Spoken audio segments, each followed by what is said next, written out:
जी सभी को नमस्कार। आज हम बात करेंगे प्रियम्बल पे, अपने इंडिया का जो प्रियम्बल है कॉन्स्टिट्यूशन का, उस पे बात करेंगे। कोई ऐसा एग्जाम नहीं है जिसमें इस टाइप के क्वेश्चन ना आते हों। हर बार हर तरीके के क्वेश्चन इसमें आते रहते हैं, और वो क्वेश्चन ऐसे आते हैं, थोड़े टिपिकल से होते हैं, समझ नहीं आता कैसे करना है। तो हम सब बेसिक से लेकर एडवांस लेवल तक की बात करेंगे।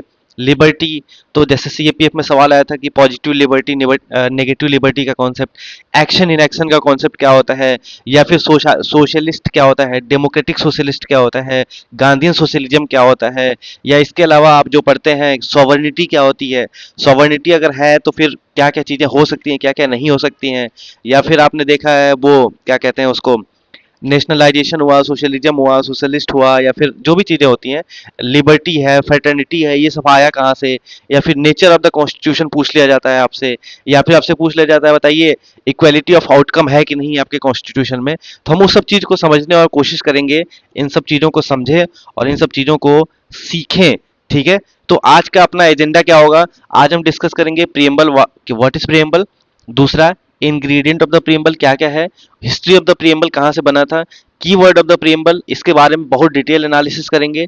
उसके बाद स्टेटस ऑफ द प्रियम्बल क्या है, फिर कुछ अमेंडमेंट, और उसके बाद फन फैक्ट जो यूपीएससी आए दिन कभी न कभी किसी एग्जाम में, एसएससी किसी एग्जाम में, या पीसीएस किसी एग्जाम में पूछ लिया करता है।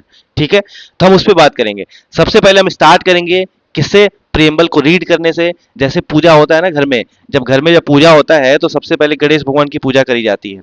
ठीक है, चलिए आइए गणेश जी की पूजा करते हैं। तो इसलिए हम सबसे पहले प्रेमबल को रीड करेंगे, एंड देन आगे हम बढ़ेंगे, प्रोसीड करेंगे और समझने की कोशिश करेंगे। ठीक है, गला ठीक नहीं है तो मैं थोड़ा बोलूंगा, आप थोड़ा बियर करते रहिएगा। ठीक, सबसे पहला स्टेटमेंट क्या लिखा है, अब ध्यान से पढ़ने और उसको कोशिश करिए समझने की। प्रेमबल में प्रेमबल होता क्या है, पहले एक्चुअली ये समझ ही लीजिए पहले प्रेमबल होता क्या है। जैसे मान लीजिए कोई बुक है ना, ये बुक है कोई, इस बुक का कोई पहला पेज होता है, इस बुक के बारे में बताता है ना, बताता है। इसी को क्या बोला जाता है? इसी को प्रीफेस बोला जाता है। प्रीफेस यानी फेस से पहले। ठीक है, फेस यानी बुक से पहले जो लिखा होता है प्रीफेस होता है।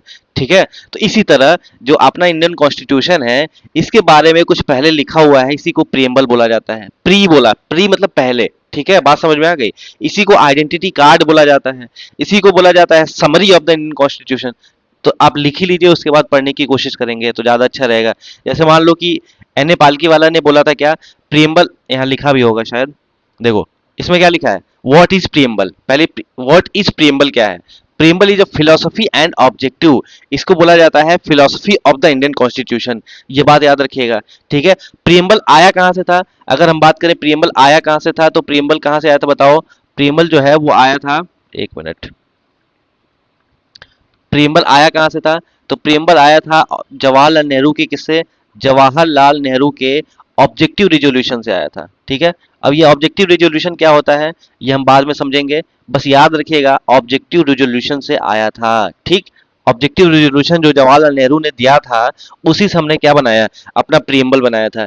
ये बात ध्यान रखिएगा। ठीक, प्रियम्बल को बोला जाता है, preamble is identity card of the constitution. किसने बोला था? एन ए पालकी वाला साहब की स्टेटमेंट है, याद रखिएगा।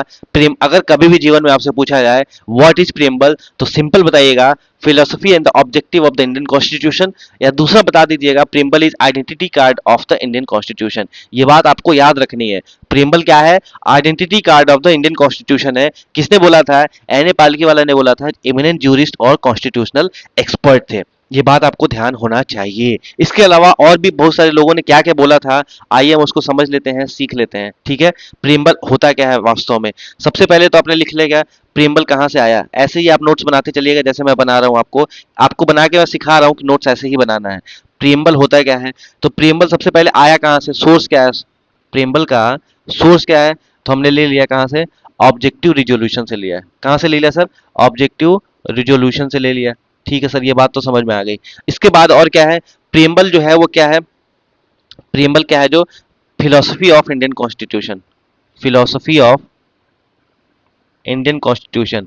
अच्छा, ये फिलोसफी क्या होता है? इंडियन कॉन्स्टिट्यूशन, एक एक चीज को खोल के रख देंगे आज हम लोग। ठीक, ठीक है ठीक है, खोल के रखना मतलब पढ़ लेंगे। फिलोसफी क्या होता है सर? फिलोसफी होता क्या है? फिलोसफी का मतलब होता है कुछ सेट्स ऑफ आइडियाज। ठीक है, सेट ऑफ आइडियाज, ऐसे बोलिए, कुछ सेट ऑफ आइडियाज जिसके बेसिस पर हम रियलिटी को एक्सप्लेन करते हैं। कुछ ऐसे सेट्स ऑफ आइडिया जिसके बेसिस पे हम रियलिटी को क्या करते हैं सर, रियलिटी को एक्सप्लेन करते हैं। इसको बोला जाता है क्या, इसको बोला जाता है फिलोसफी। ऐसे बस इस लेमन लैंग्वेज में आपको समझा रहा हूं, याद रखिएगा, ठीक है। जैसे जैसे एग्जांपल समझिए, इक्वालिटी, ठीक है। इक्वालिटी एक फिलोसफी है, एक सेट ऑफ आइडिया है जिसके बेसिस पे रियलिटी हम एक्सप्लेन करते हैं। अच्छा, इक्वालिटी अगर फिलोसफी नहीं होता तो हमेशा चेंज नहीं होता। जो चीज हमेशा चेंज होता है वो क्या है, सेट्स ऑफ आइडियाज है, लेकिन रियलिटी अलग अलग हमेशा होती है। यहाँ की रियलिटी अलग है, यहाँ की रियलिटी अलग है, यहाँ की रियलिटी अलग है, तो यहाँ के लिए इक्वालिटी का डेफिनेशन भी अलग होगा। बस सिंपल बात समझ में आ गई। तो फिलोसफी होता है क्या है, कुछ सेट्स ऑफ आइडियाज होते हैं जिसके बेसिस पे हम रियलिटी को एक्सप्लेन करते हैं। जैसे एग्जांपल मैंने इक्वालिटी का दे दिया, ठीक है। ये बात ध्यान रखिएगा। इसके बाद जैसे प्रियम्बल आप पढ़ते हैं ना, तो प्रियम्बल में जो वर्ड की ट्विस्टिंग है अलग अलग होती है। एक वर्ड के अलग अलग कई सारे मीनिंग होते हैं। इक्वलिटी का यहाँ मीनिंग कुछ और होता है, यहाँ कुछ और मीनिंग होता है। वास्तव में क्या मीनिंग है इसको समझने की कोशिश करेंगे, क्योंकि अगर आपके पास प्रियम्बल की डीप नॉलेज नहीं होगी ना, डीप नॉलेज को डीप डाउन अंडरस्टैंडिंग बोला जाता है। अगर डीप डाउन अंडरस्टैंडिंग नहीं है तो एग्जाम में क्वेश्चन आपसे नहीं लग पाएंगे, ठीक है। तो हम लास्ट में क्वेश्चन भी करेंगे, इसलिए आप रेडी रहिएगा चीजों को लेके। तो आराम से ध्यान से समझते जाइएगा। दूसरी बात यहाँ ये याद रखिएगा, अगर आपको कब लगेगा कि हमें सब समझ में आ गया है, जब कोई व्यक्ति है और वो इंटरेस्ट नहीं ले रहा है। क्या नहीं ले रहा है, इंटरेस्ट नहीं ले रहा है, और आप उसको समझाने में सफल हो जाते हैं, तो ये समझिएगा कि ये कॉन्सेप्ट जो है वो आपको समझ में आ गया है। ये मैं आपको ब्रह्मास्त्र बता रहा हूं, आप अपने आप को खुद को इवेल्युएट कर पाएंगे। कोई व्यक्ति जब समझने की कोशिश ही ना कर रहा हो और आप उसके सामने गए और आप समझाना शुरू कर दिए और धीरे धीरे वो समझ गया सब कुछ, तो समझिएगा कि आपको उस सब्जेक्ट की, आपको उस टॉपिक की, आपको उस बात की जो है एक्सप्लेनेशन और क्लैरिटी बहुत अच्छे से है, यानी आपको भी समझ में आया है। अगर आपको समझ आया है तो आप दूसरों को समझा पाएंगे, ठीक है। ये बात याद रखिएगा आप। ये याद रहेगा कि नहीं याद रहेगा, बात समझ में आई, ठीक है। अब इसके बाद से दूसरा चेक करने का क्या तरीका है, सर क्वेश्चन लगा लीजिए। कोई भी एग्जाम का क्वेश्चन अगर लग जाना चाहिए, अगर मैंने प्रियम्बल पढ़ा है तो किसी भी एग्जाम का क्वेश्चन लग जाना चाहिए, इससे हमें पता चल जाएगा, ठीक है। ये तो बात हो गई। तो हमने क्या बोला कि हमने प्रियम्बल की बात करी, तो preamble is a philosophy of Indian constitution. इसी के साथ एक चीज और ऐड कर लीजिए, प्रियम्बल को ऐसे भी बोला सकता है कि preamble is the brain of the constitutional framers, ठीक है। प्रियम्बल क्या है, ब्रेन ऑफ द, या फिर प्रियम्बल क्या करता है, तो ये लिख दीजिए, unlock the brain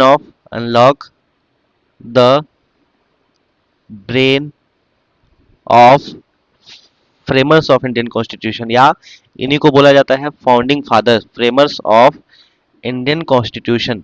Indian constitution इन्हीं को बोला जाता है क्या, फाउंडिंग फादर बोला जाता है, याद रखिएगा, इंडियन कॉन्स्टिट्यूशन। ये लोग बहुत बड़े लोग थे, ठीक। बात अभी सबके बारे में समझेंगे, क्यों बड़े थे, क्या हुआ था, कैसे हुआ था। तो ये रही बात आपके प्रियम्बल की। इसमें कुछ दो तीन चीजें, जैसे ऑब्जेक्टिव क्या है प्रियम्बल का, ठीक है। ऑब्जेक्टिव रेजोल्यूशन से आया, बात तो ठीक है आपकी। सर प्रियम्बल का ऑब्जेक्टिव क्या है, ऑब्जेक्टिव ऑफ द प्रियम्बल, ये ऐसे सीधे सीधे सवाल आ जाते हैं, ठीक है। इसके अलावा नेचर ऑफ द कॉन्स्टिट्यूशन क्या है, ऑब्जेक्टिव ऑफ द कॉन्स्टिट्यूशन और नेचर ऑफ द कॉन्स्टिट्यूशन क्या है, ये बात याद रखिएगा। ऑब्जेक्टिव में आप पढ़ते हैं तीन चीजें, SSDR, इसको अभी समझेंगे आराम से, और नेचर के बारे में अभी हम आगे बात कर रहे हैं। तो ये बात याद रखिएगा। प्रियम्बल क्या है, source of the Indian constitution है, philosophy of the Indian constitution है, और preamble is unlock the brain, और प्रियम्बल जो है अनलॉक करता है brain of the framers of Indian constitution. हमें समझ में आता है कि इंडियन कॉन्स्टिट्यूशन जो फ्रेमर्स थे वो क्या सोचते थे प्रियम्बल के बारे में, ठीक है। ये बात याद रखिएगा। कुछ फेमस कोट हैं जो मुझे लगता है कि आपको बता देना चाहिए, तो वो चीज भी आप लिख लीजिए तो ज्यादा अच्छा रहेगा। अगर मैं एक पेज ऐड कर लूं तो सही रहेगा ना। चलो, जैसे कुछ कभी कभी आ जाता है, जैसे कह दिया गया philosophy of the Indian constitution, वो तो हमने पढ़ लिया, philosophy of the Indian constitution, ये बात हमने समझ लिया। Philosophy of the Indian constitution क्या है, इंडियन कॉन्स्टिट्यूशन क्या है सर, ये है प्रियम्बल, ठीक है। पहला टिक हो गया। दूसरा, आप कह सकते हैं identity card of the Indian constitution. Identity सब स्लाइड है लेकिन मैं आपको लिखवा रहा हूँ, खुद लिखिए, identity card of the Indian constitution, ठीक है सर, ये भी बात समझ में आ गई, इंडियन कॉन्स्टिट्यूशन, ठीक है। तीसरी बात क्या लिखेंगे, summary of the Indian constitution, क्या, summary of the Indian constitution, चलिए सर, ये भी बात समझ में आ गई। इसके बाद क्या है? इसके बाद है sir horoscope of the Indian constitution. Horoscope तो समझते ही होंगे ना? अरे वही राशिफल, हो टीवी में आता रहता है सुबह सुबह, horoscope of the Indian constitution या Indian democratic republic, Indian constitution. इतनी बात याद रखिएगा। ये चार स्टेटमेंट आपको याद होना चाहिए। अगर चार नहीं भी याद है तो एक जरूर याद रखिएगा, वो है ये identity card of the Indian constitution, preamble को बोला जाता है। ये बात याद रहेगी? बताओ, ये बात याद रहेगी? चलो, अब कुछ काम की बात जो है वो पहले लिख लो, आइडेंटिफाई कर लो, उसके बाद समझने में ज्यादा आसानी होगी। जैसे हमने क्या लिखा? हमने लिखा नेचर क्या है, नेचर ऑफ इंडियन कॉन्स्टिट्यूशन क्या है? तो नेचर है आपका sovereign, secular, sovereign socialist secular democratic Republic, triple SDR से याद रखिएगा। पहले एस का क्या मतलब है? सोवरिन। अभी सोवरिन को हम बहुत अच्छे मजेदार तरीके से समझेंगे। उसके बाद क्या है? सोशलिस्ट। उसके बाद क्या है? सेक्युलर। ये सब कहाँ से आया, कैसे हुआ, एकदम एक एक चीज को करेंगे। उसके बाद ये डी से क्या होता है? डेमोक्रेटिक। और आर से क्या होता है सर? आर से होता है रिपब्लिक। ठीक है, रिपब्लिक। क्या है भाई, समझ में आ रही बात? तो ये हो गया nature of the Indian constitution. अगर आपसे पूछा जाए ऑब्जेक्टिव क्या है, objective of the Indian constitution क्या है सर? ऑब्जेक्टिव, ये बात एकदम रट के रखना है आपको। ऑब्जेक्टिव क्या है? तो ऑब्जेक्टिव है justice, liberty and fraternity. Justice, liberty and fraternity. Justice, liberty and fraternity कहाँ से लिया गया था? इसको लिया गया था रशियन रिवॉल्यूशन से।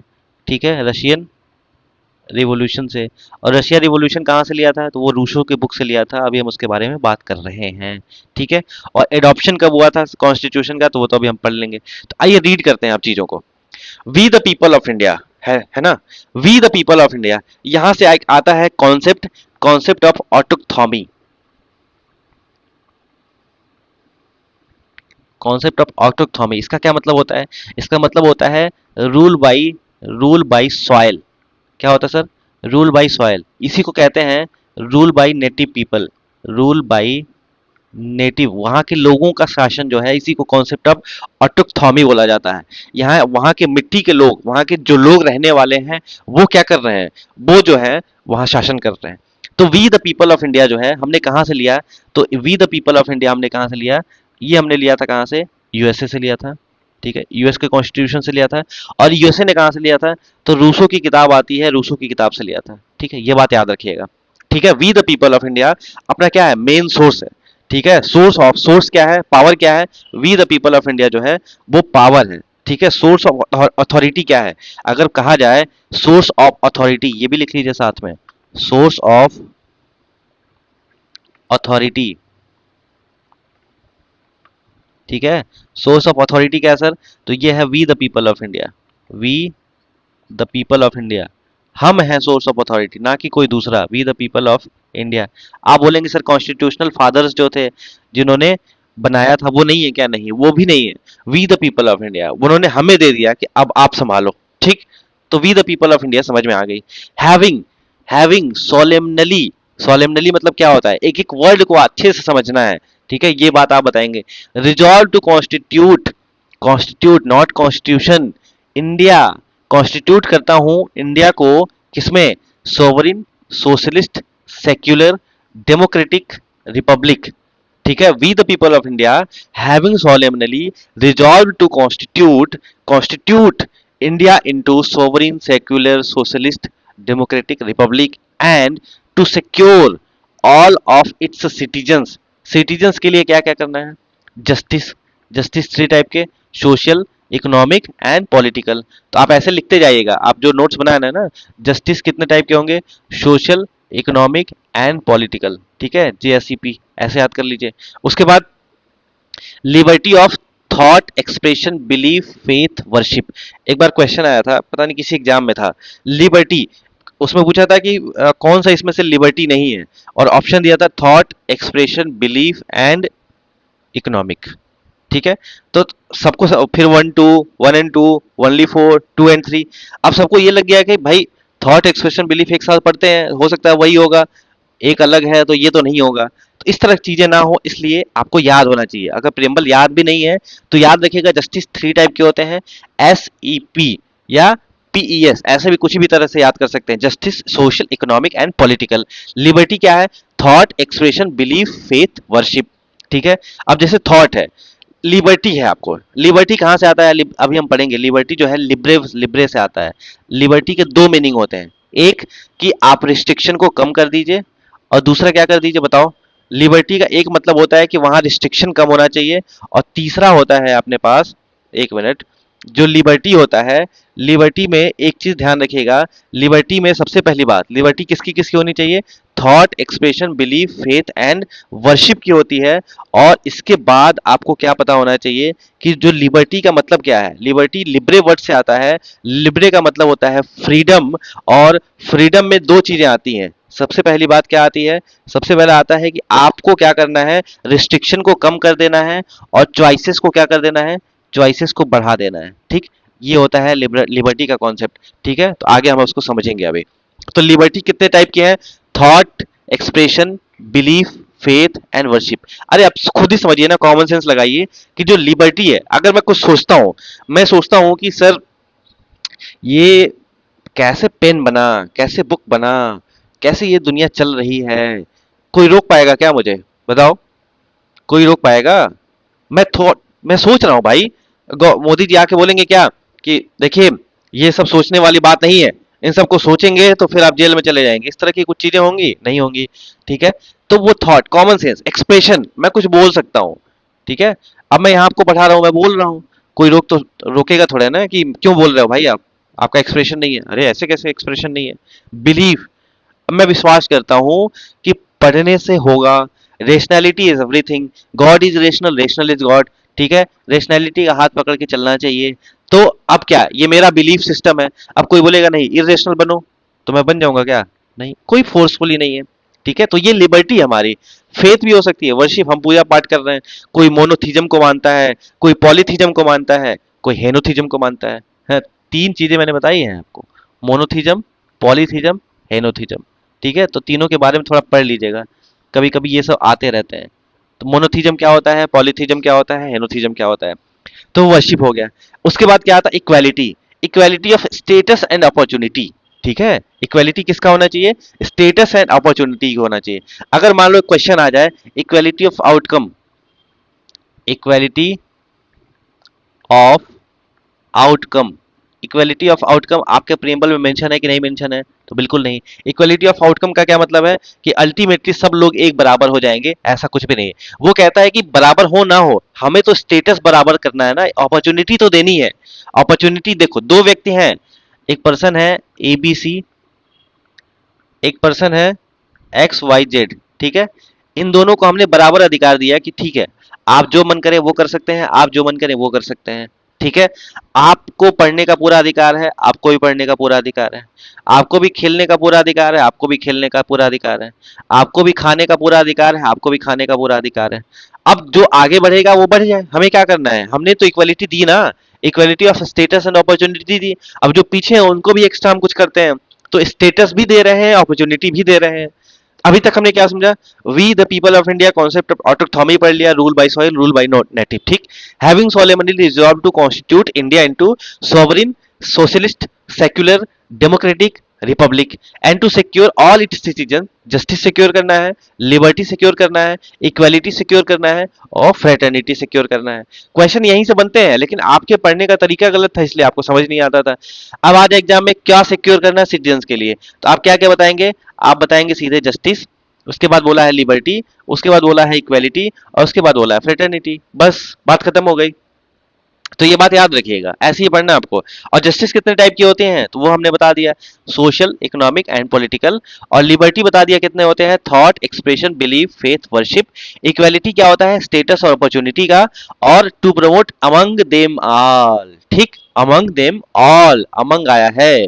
ठीक है, हम सब के बीच प्रमोट करना है क्या? Fraternity. Assuring the dignity of individual and unity and integrity of the nation. अब आता है कि फ्रेटर्निटी में क्या चीजें आती हैं। ठीक है, तो फ्रेटर्निटी में क्या क्या आता है देखो, फ्रेटर्निटी में आता है डिग्निटी, यूनिटी और इंटीग्रिटी। तो ये बात नहीं कोई पढ़ता है, लेकिन आपको पढ़ना है। ठीक है, जैसे आपने ये देखा लिबर्टी में सोशल इकोनॉमिक पॉलिटिकल, ऐसे जस्टिस में देखा सोशल इकोनॉमिक पॉलिटिकल, लिबर्टी में देखा thought expression belief faith worship, equality में देखा स्टेटस एंड अपॉर्चुनिटी, फ्रेटर्निटी में क्या देखना है, फ्रेटर्निटी में देखना है डिग्निटी ऑफ द इंडिविजुअल, उसके बाद unity and integrity of the nation. ठीक है, ये डिग्निटी किसके लिए है, एक इंडिविजुअल के लिए है, इंडिविजुअल या इंडिविजुअल भी पढ़ा जाता है इसको, और यूनिटी एंड इंटीग्रिटी किसके लिए है, इंडिया के लिए। ठीक है, डी यू आई से याद करिएगा, डी यू आई एफ। ठीक है, द्विफ, द्विफ ऐसे याद रखिएगा। जो फ्रेटर्निटी है वो किसके किसके लिए, dignity of the individual, unity and integrity of the nation. In our constituent assembly this 26th day of November 1949 do hereby adopt, enact and give to ourselves, हम अपने आप को दे रहे हैं दिस कॉन्स्टिट्यूशन। जब अपने आप को दे रहे हैं तो यही क्या, we the people of India ही तो है, we the people of India, इसीलिए तो हमने पढ़ा था। हियर बाई अडॉप्ट करता हूँ, इनेक्ट करता हूँ और अपने आप को देता हूँ। अब एडॉप्ट का क्या मतलब होता है, इनेक्ट का क्या मतलब होता है, थोड़ा गूगल करिएगा। मैंने क्या बोला इंग्लिश में, कभी भी दो वर्ड सेम होते हैं, सिमिलर सेम नहीं होते हैं, सिमिलर होते हैं। तो एडॉप्ट और इनेक्ट में अंतर होता है। एडॉप्ट करना अपनाना, इनेक्ट करना लागू कराना, और अपने आप को देना। एडॉप्ट और देने में क्या अंतर है, थोड़ा सोचिएगा, समझिएगा, कोशिश करिएगा। ठीक है, तो हमने पढ़ा preamble. We the people of India having solemnly resolved to constitute India into sovereign socialist secular democratic republic and to secure to all its citizens justice, social economic political liberty, thought expression belief faith worship, equality of status and opportunity, and equality की बात कर रहा हूं। Equality के लिए आपको एक चीज बताऊं मैं कि इक्वलिटी के लिए पेज ऐड करा जाए तब समझा जाएगा।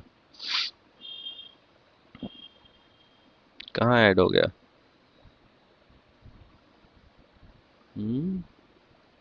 1 मिनट यार, ये पेज आ रहा है बार बार। चलो ठीक, तो हमने क्या समझा,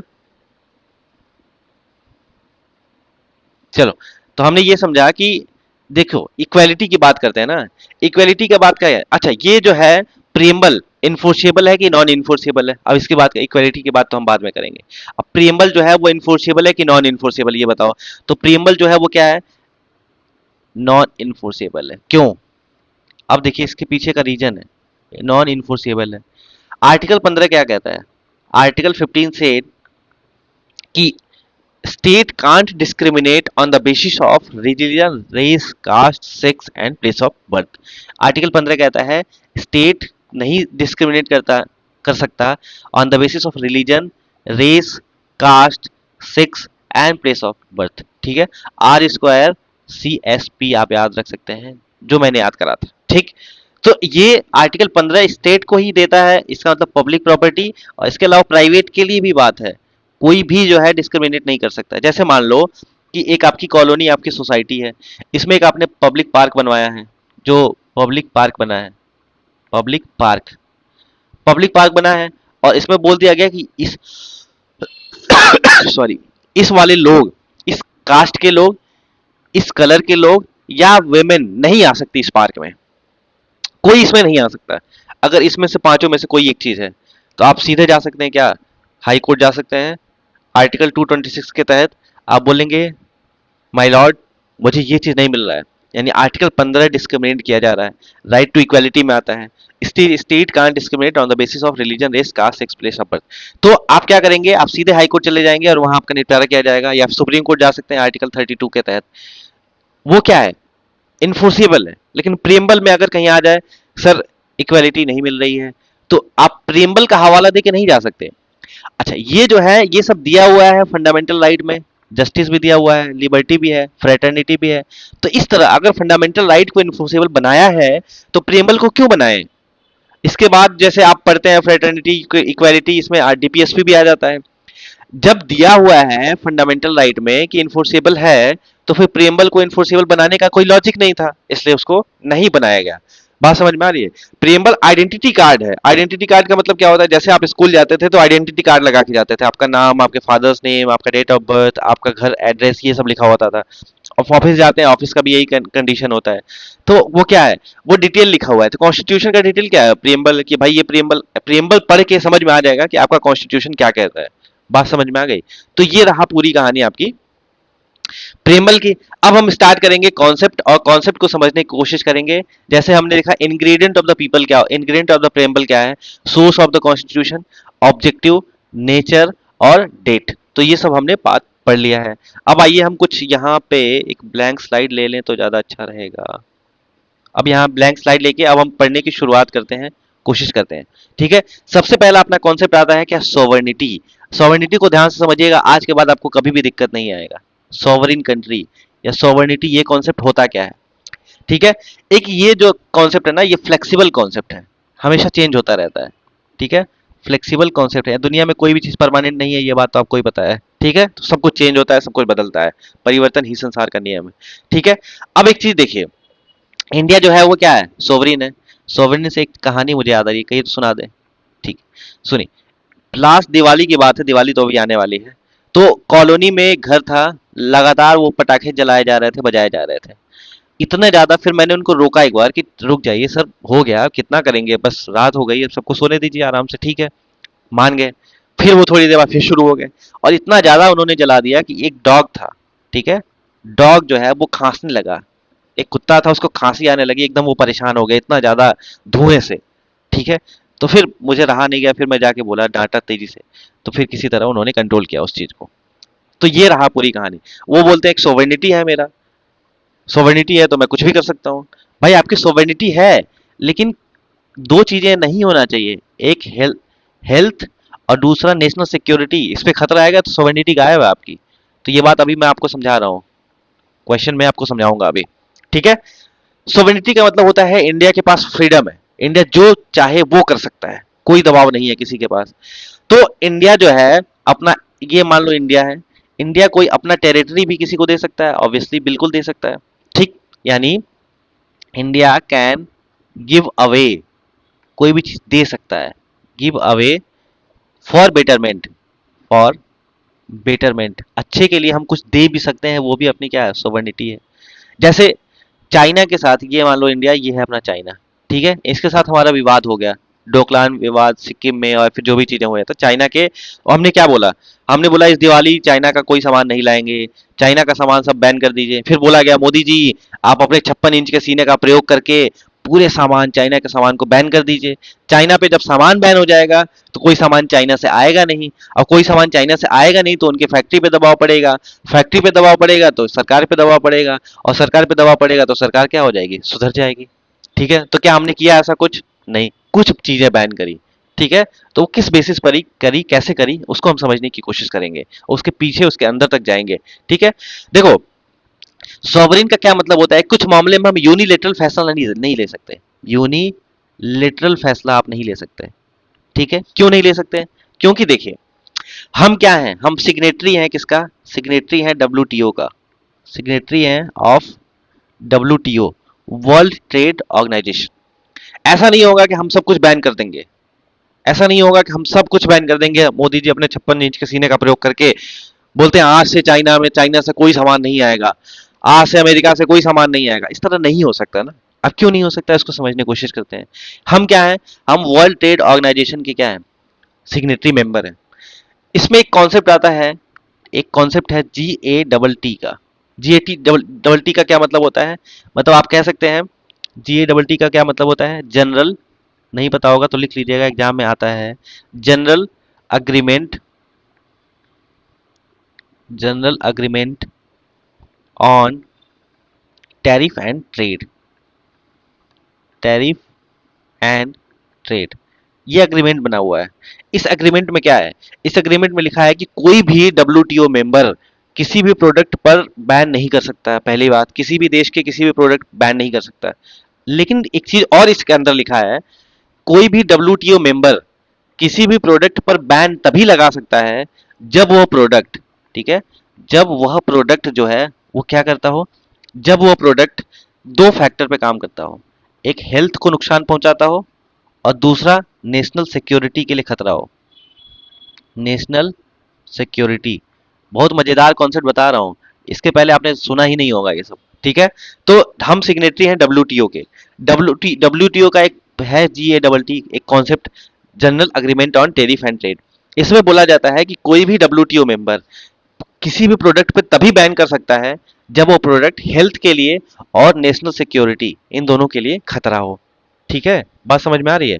तो हमने क्या करा, हमने टिकटॉक बैन किया, हमने पबजी बैन किया, हमने और भी कई सारी चीजें की, ठीक है। करा कि नहीं करा बताओ? टिकटॉक पबजी बैन किया, तो इसमें हमने रीजन दिया कि जो टिकटॉक है वो हमारे हेल्थ के लिए अच्छा नहीं है, दिन भर रात भर लोग यूज कर रहे हैं। और जो पबजी है, पबजी, PUBG, पबजी जो है वो नेशनल सिक्योरिटी के लिए खतरा है क्योंकि डाटा अपना लीक होता है, ठीक है। इस बेसिस पर हमने टिकटॉक पबजी को बैन किया था। इसके बाद सुनिए, इसके बाद इतना ही नहीं, अभी तो और, अभी और क्या है, अभी है GATS, एक कॉन्सेप्ट आता है GATS का। इसका क्या मतलब है? मैं आपको ये समझा रहा हूं, सोवर्निटी हल्के में मत लीजिएगा कि ठीक है हाँ सर सोवर्निटी मतलब होता है कि अपना है, अपने शासन है, बस हो गया, वो चीज नहीं। जैसे क्या है, general agreement on trade and service, general agreement on trade and service, sir ये क्या है? इसमें ये बोला गया है कोई भी सर्विस, अभी तो हम टैरिफ एंड ट्रेड की बात कर रहे थे, अभी हम क्या किसकी बात कर रहे हैं? सर्विस की बात कर रहे हैं। कोई भी सर्विस तभी बैन करी जा सकती है जब वो हेल्थ और नेशनल सिक्योरिटी के लिए खतरा हो। ऑप्शन में याद रखिएगा ये सब चीजें, ठीक है। इस तरह हमने टिकटॉक पबजी को बैन करा था। चलो, यानी सोवेनिटी एक ऐसा कॉन्सेप्ट है अपने फायदे के लिए। अच्छा ये, अब बोलेंगे सर सोवेनिटी अपनी हुई कहाँ जब हम हर जगह से दबे ही है? नहीं नहीं, दबे नहीं है। सोवेनिटी जो है पार्शली डिवॉल्व करते हैं अपने फायदे के लिए, ठीक है। पार्शली डिवॉल्व किया जाता है अपने प्रॉफिट के लिए, ठीक है। क्यों? अगर हम मान लीजिए कि आज से डब्ल्यूटीओ का मेंबर नहीं है तो अपनी सोवेनिटी तो है ना, हम सोवरिन है तभी तो डब्ल्यूटीओ के मेंबर हैं। डब्ल्यूटीओ के मेंबर इसलिए हैं कि ताकि हमारे पास जो होगा फायदा होगा, हम डब्ल्यूटीओ के मेंबर होंगे तो लोग हमारे यहाँ इन्वेस्ट करेंगे, लोग हमारे यहाँ इन्वेस्ट करेंगे, हमारी इकोनॉमी अच्छी होगी, हमारी इकोनॉमी अच्छी होगी, हमारा एम्प्लॉयमेंट अच्छा होगा, हमारे एम्प्लॉयमेंट अच्छा होगा तो हमारा ग्रोथ अच्छा होगा। तो ये करा किसने? हम डब्ल्यूटीओ के मेंबर बनना चाहें तो बन गए, अब हम हटना चाहें तो हट भी सकते हैं, ये तो रोका थोड़े ना किसी ने। तो ये क्या है, ये सोवर्निटी है कि नहीं है? लेकिन आपने पार्शली डिवॉल्व किया, अपने प्रॉफिट के लिए डिवॉल्व किया कि नहीं भाई ये बैन सीधे नहीं कर सकते आप किसी को। बात समझ में आ रही है? तो इस तरह की जो चीजें हैं वो हो सकती हैं। जैसे यूरोपियन नेशन में आता है क्या, यूरोपियन नेशन जो है, सॉवरिन जो होता है, अब मैं इसको थोड़ा और डिटेल में समझाऊं तो ज्यादा अच्छे से आप समझ पाएंगे। जैसे सॉवरिनिटी है, सॉवरिनिटी को राष्ट्र से ऊपर उठा के एक रीजन के लेवल पे देखना होता है, ठीक है। जैसे यूरोपियन नेशन होते थे ना, European nation, European nation, Balkan peninsula, ये तो याद है सब, यूरोपियन नेशन होते थे। इसके बाद यूरोपियन नेशन से आगे एक सुप्रा नेशनल कॉन्सेप्ट आया। मैं बहुत बड़ी बात बता रहा हूँ, सुप्रा नेशनल कॉन्सेप्ट, ये क्या होता है? इसमें आया क्या, यूरोपियन यूनियन का पदार्पण हुआ, डेब्यू हुआ, यूरोपियन यूनियन। इसका क्या मतलब है सर? यूरोपियन यूनियन का मतलब एक ग्रुप हो गया कि हर कुछ देश जो मिलके एक ग्रुप बना लेते हैं और वो ग्रुप जो है वो जोन ऑफ पीस के रूप में काम करता है। अब जैसे मान लीजिए यहाँ इंडिया है, यहाँ चाइना है, यहाँ श्रीलंका है, यहाँ पाकिस्तान है, ऐसा सपोज, तो सबके बीच में लड़ाई हो रही है। हम ये क्या करते हैं, इसके ऊपर सुप्रा नेशनल कॉन्सेप्ट लाते हैं कि हम सब एक हैं। हम सब जब एक हैं तो हम अपने ग्रोथ के लिए काम करेंगे और ये जो एरिया है वो पीस ऑफ जोन बन जाएगा। फिर से समझाऊं, सुप्रा नेशनल कॉन्सेप्ट क्या कहता है कि जैसे मान लो यहाँ 4 देश हैं और चारों आपस में लड़ाई कर रहे हैं, एक ऐसा कॉन्सेप्ट हिलाइए ना कि हम सब एक हो जाएं। ये सुप्रा नेशनल कॉन्सेप्ट यूरोपियन नेशन का, यूरोपियन यूनियन के टाइप का आ गया। अब सब एक हो गए तो अब आपस में तो लड़ेंगे नहीं, अब ग्रोथ पे ध्यान देंगे। तो ये जो एरिया होगा वो जोन ऑफ पीस बनेगा कि नहीं बनेगा? जोन ऑफ पीस बन जाएगा। इसी को सुप्रा नेशनल कॉन्सेप्ट बोला जाता है। खैर, वो बात आपके काम की नहीं थी। तो कभी आ जाए सुप्रा नेशनल कॉन्सेप्ट क्या होता है, शांति होगी तो तरक्की होगी, शांति ही नहीं होगी तो तरक्की किस बात की। तो ये बात याद रखिएगा। ये हो गया सॉवर्निटी का कहानी। अब आते हैं सर सोशलिस्ट क्या है, सोशलिस्ट सॉरी सोशलिस्ट क्या है? सोशलिस्ट कहाँ से बना है सर? सोशलिस्ट बना है आपका सोसाइटी से। सॉवर्निटी समझ में आप आ गया होगा, भूलेगा नहीं कभी। सोसाइटी, सोसाइटी का क्या मतलब है? आप कह सकते हैं कि यहाँ सोसाइटी का मतलब होता है there should not be concentration of wealth in few hands, ठीक है। कंसंट्रेशन ऑफ वेल्थ ही नहीं होना चाहिए, ये बात ही ध्यान रखना है। कंसंट्रेशन, इसमें मजेदार कॉन्सेप्ट बताऊंगा। कंसंट्रेशन ऑफ वेल्थ नहीं होना चाहिए। कंसंट्रेशन ऑफ वेल्थ क्या होना चाहिए? नहीं होना चाहिए। ठीक है, अगर कंसंट्रेशन ऑफ वेल्थ नहीं होगा तो इनइक्वालिटी जो होगा क्या होगा? ऐसे समझिए कि कंसंट्रेशन ऑफ वेल्थ होगा तो इक्वालिटी इनइक्वालिटी बढ़ेगी। अगर इनइक्वालिटी बढ़ती है तो एक्सप्लॉयटेशन बढ़ेगा कि नहीं बढ़ेगा? बताओ। बढ़ेगा ना, एक्सप्लॉयटेशन बढ़ेगा। ठीक है, यहीं से कॉन्सेप्ट आता है किसका? यहीं से आता है सोशल जस्टिस का कॉन्सेप्ट। ठीक है, जस्टिस में हम पढ़ेंगे उसको, सोशल जस्टिस का कॉन्सेप्ट आता है। सोशल जस्टिस के कॉन्सेप्ट में आता है, एक पॉलिटिकल थिंकर हुए जॉन रॉल्स। जॉन रॉल्स की थ्योरी आती है वेल ऑफ इग्नोरेंस, और यही बाबा साहब बी आर अम्बेडकर साहब लिखते हैं। बी आर अम्बेडकर साहब क्या लिखते हैं कि जब असेंडिंग सेंस ऑफ रेवरेंस और डिसेंडिंग सेंस ऑफ कंटेप्ट दोनों बराबर हो जाएगा तो एक कंपैशनेट सोसाइटी बनती है। यही सोशल जस्टिस होता है। और बताइए ये सीडीएस में ये कोट आया था कि नहीं? सीडीएस सेकंड 2024 इस पेपर में बी आर अम्बेडकर की ये कोट आई थी सोशल जस्टिस से रिलेटेड। ठीक है, क्या कहते हैं? जैसे मान लीजिए ये है अपने पास, इसको मैं समझा देता हूँ तुरंत, अभी 2 मिनट लगेगा, समझ में आ जाएगा। यहाँ कौन बैठा है? यहाँ बैठा है एलीट क्लास, और यहाँ सबसे लोअर क्लास बैठा है। ठीक, और यहाँ कौन है? Middle class. इधर कौन है? Upper middle class. और इधर कौन है? Lower middle class. ठीक, वो क्या कहते हैं? बी आर अम्बेडकर साहब ये कहते हैं कि जब ascending sense of reverence, ascending sense of reverence, reverence मतलब पूजा पाठ, हाथ जोड़ के खड़े हैं। असेंडिंग सेंस ऑफ रिवरेंस मतलब क्या हो गया कि ये जो गरीब आदमी है वो बड़े को क्या मत, अरे ये तो बड़े आदमी, अरे ये महापुरुष, अरे ये बहुत बड़े आदमी। जैसे गांव में देखता नहीं है आपने? गांव में देखा होगा कि अरे भैया ये तो बड़े आदमी है, इनसे क्या कोई बात करे, इनसे हमारी बात करने की औकात ही नहीं है। इस तरह की जो चीजें चलती हैं उसको क्या बोला जाता है? उसको बोला जाता है असेंडिंग सेंस ऑफ रिवरेंस। ठीक है, यानी छोटे हैं तो बड़े को बहुत एकदम हाथ पैर जोड़ के खड़े हैं उनके सामने। उसके बाद कहते हैं descending sense of contempt. Descending sense of contempt, इसका क्या मतलब है? अब ये जो बड़ा है वो इसको मान रहा है फर्जी है, हटाओ इसको, हटाओ यहाँ दोस्त, हटाओ, हमारे घर नहीं आ सकता, कुछ नहीं कर सकता। ये क्या है? ये है डिसेंडिंग सेंस ऑफ कंटेम्प्ट। हम उसकी बेइज्जती कर रहे हैं। डिसेंडिंग मतलब ऊपर से नीचे, तो उसकी हम बेइज्जती कर रहे हैं। असेंडिंग मतलब नीचे से ऊपर। ठीक है, डिसेंडिंग मतलब ऊपर से नीचे, हम उसकी बेइज्जती कंटेम्प्ट कर रहे हैं। ये रिवर कर रहा है, हम कंटेम्प्ट कर रहे हैं। यानी इलीट क्लास कंटेम्प्ट करता है और लोअर क्लास रिवर करता है। कहते हैं ये दोनों जब एक साथ मिलेगा तो एक कंपैशनेट सोसाइटी बनती है। क्या बनती है सर? कंपैशनेट सोसाइटी बनती है। और कंपैशनेट सोसाइटी ही जो है क्या है? यही है अपना सोशल जस्टिस। ये बात ध्यान रखिएगा, doctor B B R Ambedkar ने बोला था। और ये कोड जो है class 11th NCERT political theory नाम से एक किताब आती है उसमें लिखा हुआ है। ठीक है, जॉन रॉल्स की थ्योरी है वेल ऑफ इग्नोरेंस। क्या है? Well of ignorance. खैर ये सब याद रखिएगा क्योंकि एग्जाम में इस तरह से सवाल आ रहे हैं। तो ये रही बात आपकी। इसके आगे मैं आपको कुछ और बताना चाह रहा हूँ सोशलिस्ट के बारे में। चलिए, सोशलिस्ट के बारे में क्या बताना है? सोशलिस्ट के बारे में ये बताना है कि आइडिया जो सोशलिज्म है ये आया कहाँ से। सोशलिज्म का मतलब क्या होता है? एक आइडिया है, इस आइडिया का क्या नाम है? एक आइडिया जो बदल दे आपकी दुनिया, वो नहीं ठीक है, सोशलिज्म। अब तो आइडिया भी आई एक साथ हो गया। ठीक है, तो सोशलिज्म का मतलब क्या होता है? सोशलिज्म का मतलब होता है कि प्राइवेट और गवर्नमेंट एक साथ हो सकते हैं। प्राइवेट और गवर्नमेंट, मैं एकदम लेमैन लैंग्वेज में समझा रहा हूँ, कोई टेक्निकल नहीं। प्राइवेट और गवर्नमेंट, प्राइवेट प्रॉपर्टी हो, गवर्नमेंट हो, प्राइवेट भी काम करेगा, गवर्नमेंट भी काम करेगी, हम भी काम करेंगे, गवर्नमेंट भी काम करेगी, कोई दुनिया भी कर सकती है, हम भी कर सकते हैं। तो प्राइवेट और गवर्नमेंट जो है वो साथ साथ है, हम साथ साथ हैं, हम होंगे कामयाब एक दिन। ठीक, इसके बाद गवर्नमेंट क्या कर सकती है? गवर्नमेंट और क्या कर सकती है? वो एफर्ट डाल सकती है, किसके लिए? एफर्ट डाल सकती है, एफर्ट पुट कर सकती है, एफर्ट को बढ़ा सकती है, किसके लिए? रिड्यूस करने के लिए। क्या? रिड्यूस करने के लिए क्या? इन इक्वालिटी। ये बात याद रखिएगा, इन इक्वालिटी को रिड्यूस करने के लिए वो एफर्ट डाल सकती है। तीसरा क्या हो सकता है इसमें? तीसरा ये हो सकता है, होता है, जो गवर्नमेंट है वो क्या करेगी? गवर्नमेंट जो है वेलफेयर प्लान करेगी, वेलफेयर पॉलिसी बनाएगी, वेलफेयर पॉलिसी बनाएगी। ठीक है, फेयर एनफ वेलफेयर पॉलिसी को बढ़ाएगी, प्रमोट करेगी, जिससे सोशल सिक्योरिटी बढ़े।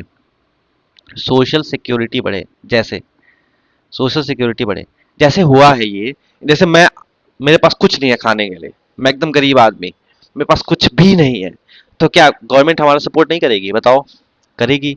जैसे कोविड के टाइम में क्या हुआ था, जिसके पास खाने के लिए नहीं था उनको क्या डायरेक्ट बेनिफिट ट्रांसफर का स्कीम आया था कि नहीं आया था? महिलाओं के लिए आया था, बच्चों के लिए आया था कि डायरेक्ट बेनिफिट ट्रांसफर सीधे उनके अकाउंट में 500 रुपए दिए जा रहे थे।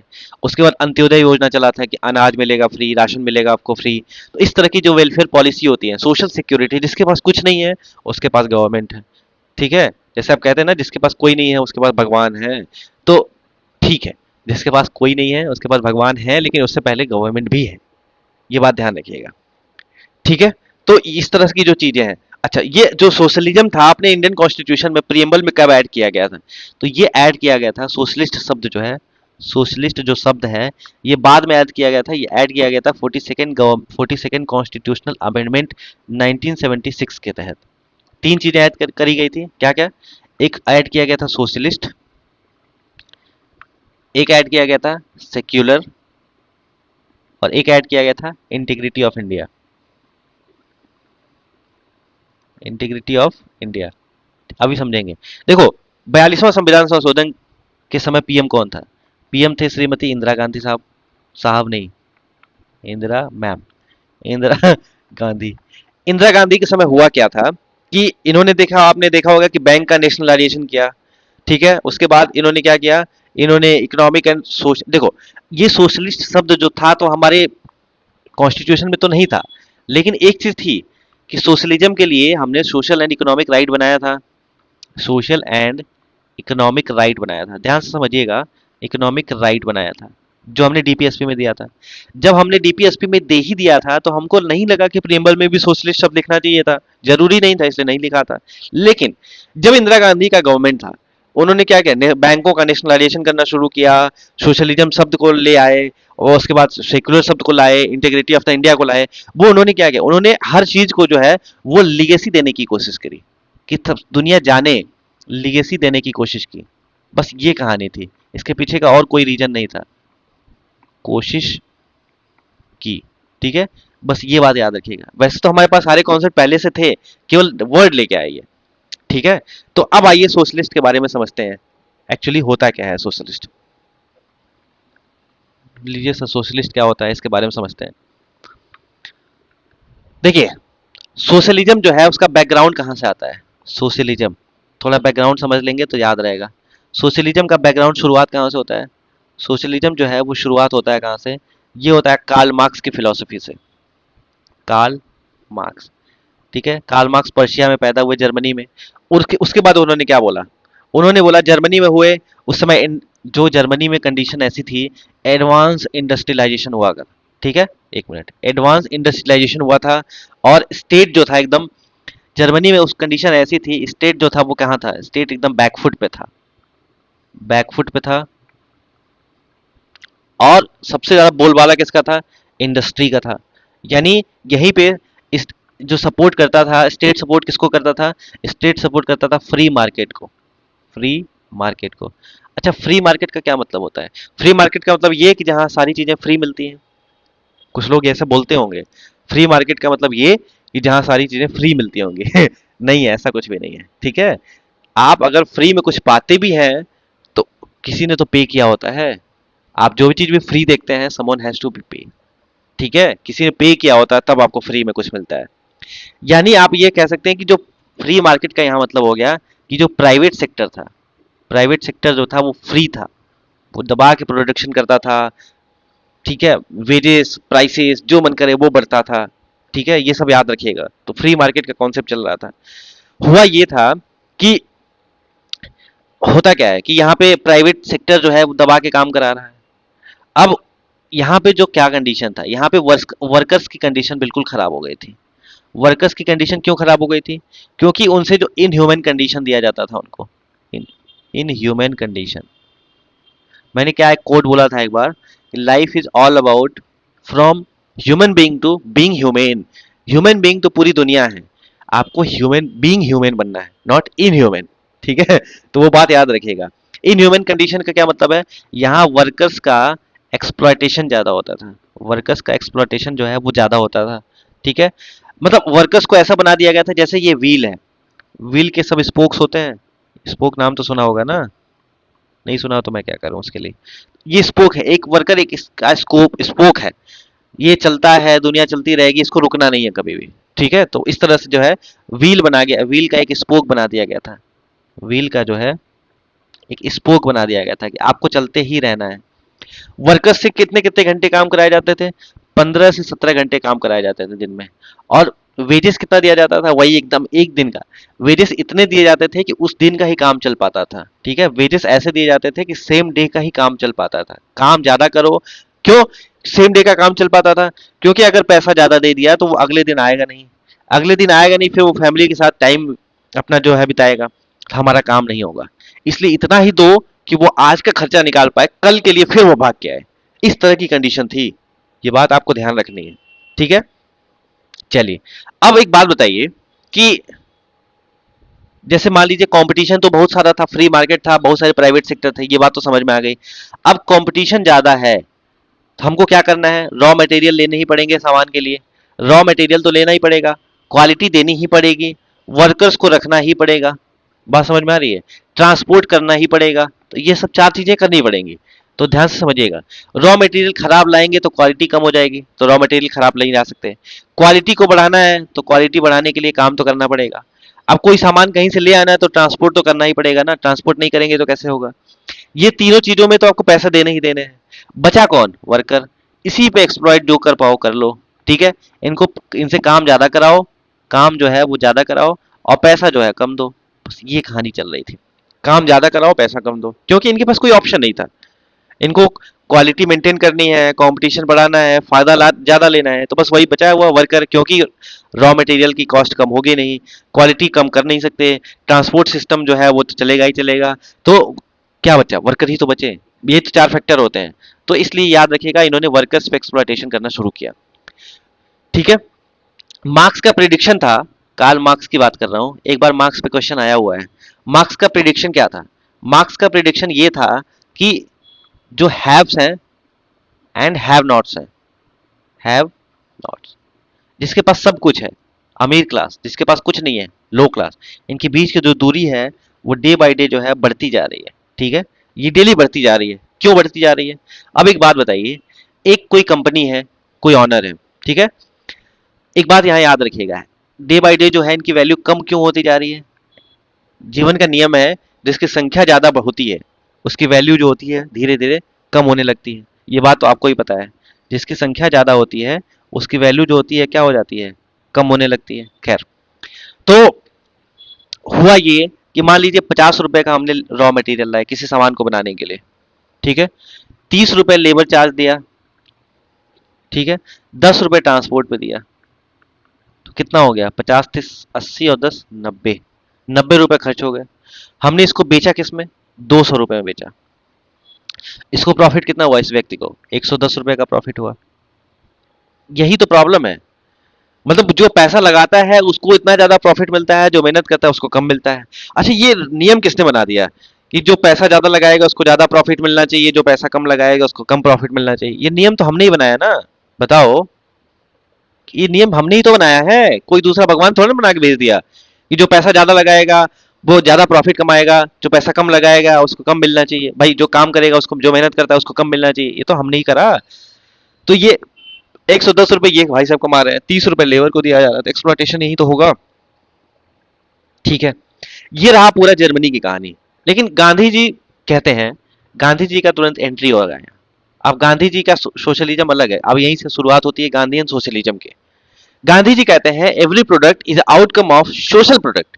कोई भी प्रोडक्ट होता है ना, एवरी प्रोडक्ट, कोई भी प्रोडक्ट होता है वो क्या होता है? वो आउटकम होता है। आउटकम होता है किसका? सोशल प्रोडक्ट का।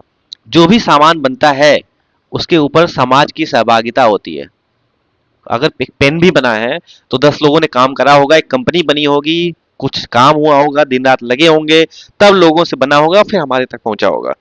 तो गांधी जी कहते हैं कि जो जो भी सामान बनता है उसमें समाज की सहभागिता होती है। क्यों? कोई भी सामान बनाने के लिए 10 लोगों ने अपनी जिंदगी के 10 दिन दिए होंगे। 10 पीपल ने 10 दिन दिए होंगे। बात समझ में आ रही है? ये जो समय चला गया, उसने जो अपना समय दिया है, वो जो समय दिया है ना, वो समय किसका है? वो समय आ सकता है क्या? वो समय नहीं आ सकता। ये बात याद रखिएगा, जो समय चला गया वो नहीं आ सकता। तुमने जो पैसा लगाया है उसका एक हिस्सा तुम्हारे लिए है, बाकी तो सोसाइटी का है। मान लो एक व्यक्ति है, इन्होंने पैसा लगाया, हाँ ठीक है, बहुत अच्छी बात है, पैसा लगाया, आपने सिस्टम बनाया है, आपने दिमाग लगाया है, आपने इंटरप्रेन्योरशिप स्किल डेवलप करी है, आपने कंपनी बनाई है, आपने थोड़ा बहुत स्ट्रगल भी किया होगा, ऑब्वियसली, ठीक है। तो क्या कहते हैं, उन्होंने कहा कि जैसे मान लो 2,000 रुपए का प्रॉफिट हुआ, तो इसमें से आपने 500 रुपए खर्च के लिए रख लीजिए, बाकी 1,500 हो गए। 1,500 में 500 रुपए और रख लीजिए ताकि आप अपने कंपनी को आगे बढ़ा पाए। बचे कितने, 1,000 रुपए। ये 1,000 रुपए आपका थोड़ा ना है, ये सोसाइटी का है। और ये 1,000 रुपए आप रखते हो, इसीलिए तो आपका पतन होता है। समझ में आ रही है? तो ये कहानी रही, गांधी जी कहते हैं तो ये 1,000 जो रुपए है वो सोसाइटी पे खर्च करो, आप नहीं करोगे तो दिक्कत होगी। बात समझ में आ रही है? तो ये सिस्टम बनाया उन्होंने। खैर, ये बात तो गांधी जी की रही। थोड़ा और मार्क्स पे जाते हैं। मार्क्स बोलते हैं, मार्क्स कहते हैं लॉजिकल बनो। क्या बनो? लॉजिकल बनो। जब मैं कहता हूं क्या बनो? रेशनल बनो। ये बोलते हैं लॉजिकल बनो यार। क्या कर रहे हो ये तुम? तुम्हारा एक्सप्लॉयटेशन ज्यादा हो रहा है। एक्सप्लॉयटेशन ज्यादा हो रहा है मतलब वर्कर्स को कहते हैं। और कहते हैं तुम्हारे पास खोने के लिए क्या है? बताओ तो। जिसके पास खोने के लिए कुछ नहीं होता वो दुनिया का सबसे खतरनाक व्यक्ति हो जाता है। तुम्हारे पास खोने के लिए कुछ है तो बेड़ियां हैं बस। इसको काटो। ये बेड़ियां हैं, यही हटाओ। समझ में आ रही है बात? तुम्हारे पास खोने के लिए क्या है? बेड़ियां हैं बस, और कुछ नहीं है। तो इसलिए लॉजिकल बनो, समझो, रिवॉल्यूशन करो। और रिवॉल्यूशन कैसा होना चाहिए? ये जो रिवॉल्यूशन होना चाहिए, ये वायलेंट रिवॉल्यूशन होना चाहिए। कैसा होना चाहिए? वायलेंट रिवॉल्यूशन होना चाहिए, खून खराबा वाला रिवॉल्यूशन होना चाहिए। ठीक है, बात समझ में आ रही? वो कहते हैं कैपिटलिस्ट को खत्म कर दो। कैपिटलिस्ट को खत्म कर दो। ये उस तरह की कहानी चल रही थी मार्क्स के जर्मनी में। वो कहते हैं कि कुछ नहीं, प्रकृति ने नहीं बनाया है। जैसे एक ये भी हो गई थी बात, जैसे वर्कर्स में ये चल रहा था कि हमारे पास क्या है, प्रकृति ने बनाया है, हम गरीब आदमी हैं, हमारे पूरे पूर्व जन्म के कर्म ऐसे थे, ईश्वर ने बनाया है, टाइम से खाना मिल जाता है, दो चार पैसे मिल जाते हैं, काम चल जाता है, भगवान के नाम पे सब कुछ हो रहा है।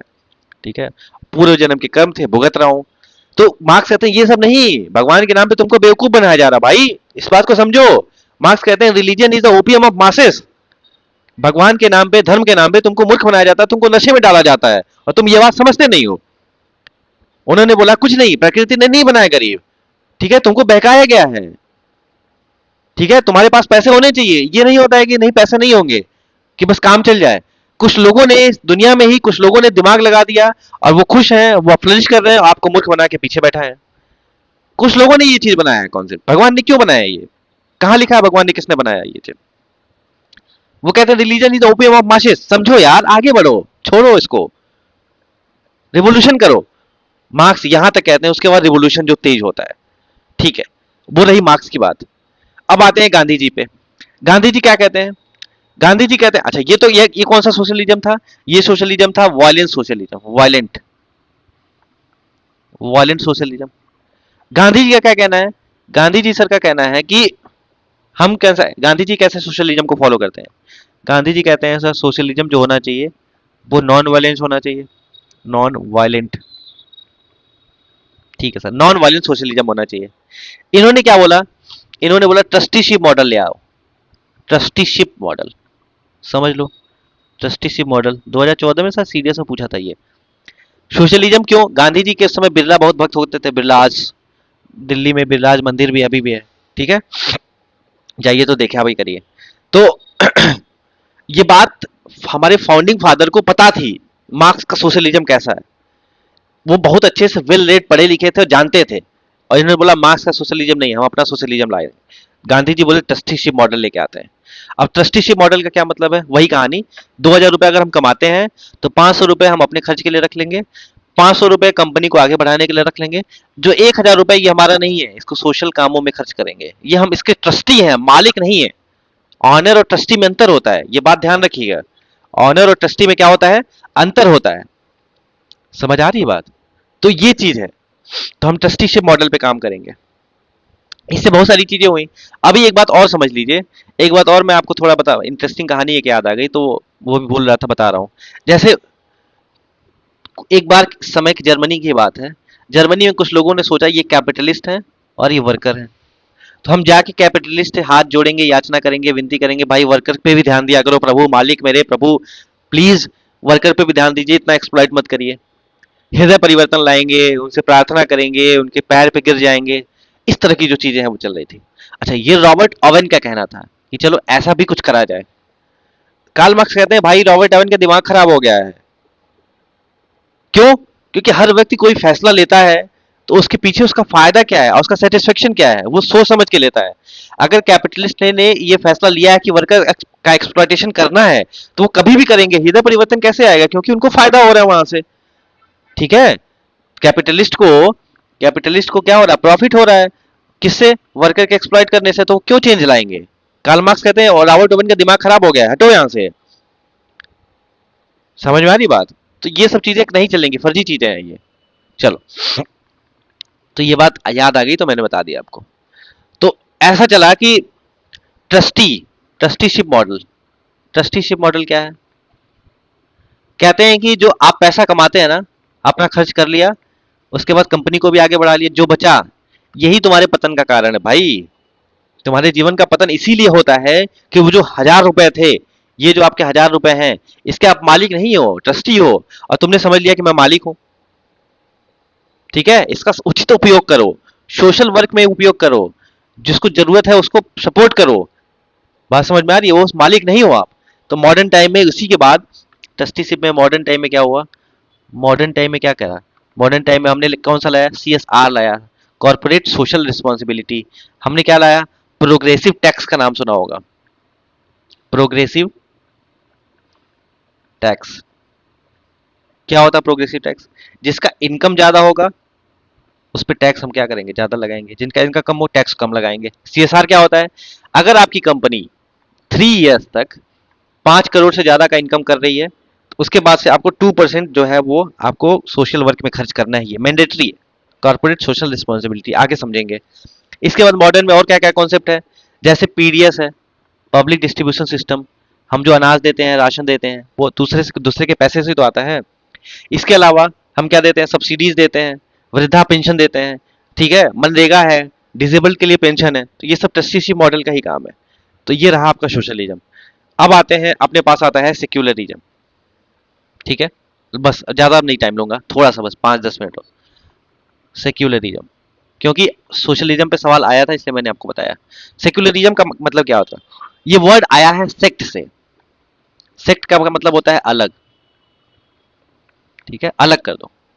ठीक है, अलग अलग सेक्ट बने होते हैं, अलग अलग होता है। यूरोप में क्या हो रहा था? यूरोप में पहले एक बार कहानी बता देता हूँ। यूरोप में डार्क एज चल रहा था, डार्क एज। अब ये सब क्या होता है बहुत डिटेल में जाके कभी बात करेंगे। उस समय जो है धर्म हर जगह इंटरवीन कर रहा था, जो रिलीजन था ना वो हर जगह इंटरवीन कर रहा है। कोई भी काम हो रहा है, कोई पॉलिसी बन रही है, धर्म आ गया, रिलीजन आ गया। मतलब गवर्नमेंट और स्टेट को कोई अपना काम नहीं करना है, सब रिलीजन कर रहा है। रिलीजन मतलब चर्च, पोप, उनका बोलबाला था। लॉ बनाना है, इम्प्लीमेंट करना है, जुडिशरी है, सब में धर्म का काम है। धर्म जो है वो समझा रहा था हर चीज को। क्यों? धर्म समझाता है कि तुम एग्जिस्ट क्यों करते हो। अच्छा, एक बात बताइए, आप हैं, सोच के समझ के बताइएगा, अगर आपने कॉन्स्टिट्यूशन अभी नहीं पढ़ा होता, अगर आपसे बोला जाता रिलीजन और आपसे बोला जाता कॉन्स्टिट्यूशन, आप सबसे पहले किसके पास जाते हैं? रिलीजन के पास ऑब्वियसली आप आते हैं। ठीक है, अब आप कॉन्स्टिट्यूशन पढ़ लिए तो आपका आंसर बदल सकता है, लेकिन रिलीजन के पास आप आते हैं। यानी एकदम रिलीजन सबके नसों में बहता था। उसके बाद से लॉ आया कि क्लियर सेपरेशन होना चाहिए, क्लियर सेपरेशन बिटवीन क्या? Religion and state. ये पूरी कहानी चल रही थी। तो ये रहा किसका? ये रहा यूरोप का सोशलिज्म, सेक्युलरिज्म। हमने क्या बोला? हमारे पास पहले से सेक्युलरिज्म था। हम क्या बात करते थे? हम बात करते थे सर्वधर्म समभाव, सर्वधर्म समभाव की बात करते थे। ठीक, हम कहते थे सब धर्म एक बराबर है। हमने लाया इंडिया में, हम फिर सेक्युलरिज्म का जब कॉन्सेप्ट आया तो हमने क्या बोला? हमने बोला कि चलो इंडिया में भी सेक्युलरिज्म होना चाहिए, लेकिन हम एक फिलॉसफी होती है प्रिंसिपल डिस्टेंस की, उसको हम फॉलो करेंगे। फिलॉसफी होती है प्रिंसिपल डिस्टेंस, प्रिंसिपल डिस्टेंस की फिलॉसफी फॉलो करेंगे। ठीक है, हम ऐसे इंटरवीन नहीं करेंगे, लेकिन जहां जरूरत पड़ जाएगी हम तब इंटरवीन करेंगे। वी कैन इंटरवीन जब आपका फंडामेंटल राइट वायलेट होता होगा। फंडामेंटल राइट अगर वायलेट होता है तो हम आएंगे तुरंत। जैसे सबरीमाला केस याद है केरला में? महिलाओं को एंट्री नहीं दी जा रही थी, फंडामेंटल राइट वायलेट हो रहा था, सुप्रीम कोर्ट आ गया तुरंत। ठीक है, हम धर्म के नाम पे दखलंदाजी नहीं करेंगे, ठीक है, लेकिन जहां भी फंडामेंटल राइट की बात आ जाएगी, क्योंकि फंडामेंटल राइट के गार्जियन हम हैं, तो हम आएंगे भाई, जुडिशरी आएगी या फिर गवर्नमेंट आएगी। यानी हम क्या करते हैं, हम सभी धर्म को रिस्पेक्ट, ये 3 कीवर्ड लिख लीजिएगा, रिस्पेक्ट, प्रोटेक्शन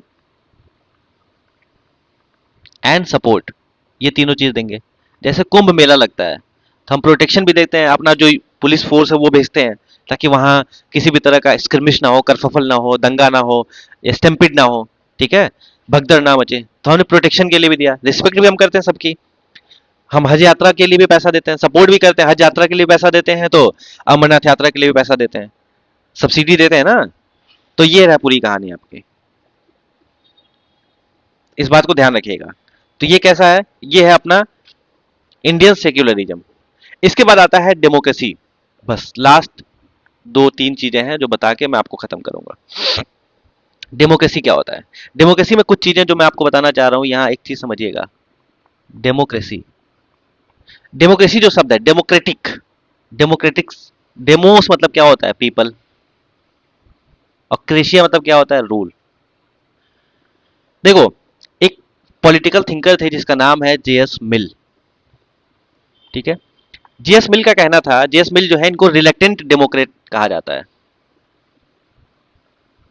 रिलेक्टेंट डेमोक्रेट कहा जाता है। क्यों भाई? ये ऐसा आदमी था, मुझे समझ में नहीं आया कि इनके अगेंस्ट में कौन, डेमोक्रेसी के अगेंस्ट में, इंडिया को जब डेमोक्रेसी दिया जा रहा था उसके अगेंस्ट में 2 लोग थे, एक थे जेएस मिल और दूसरे कौन थे, विंस्टन चर्चिल, उस समय कंटेम्पररी प्राइम मिनिस्टर। ये कहते थे नहीं, इंडिया नहीं डिजर्व करती है क्या डेमोक्रेसी।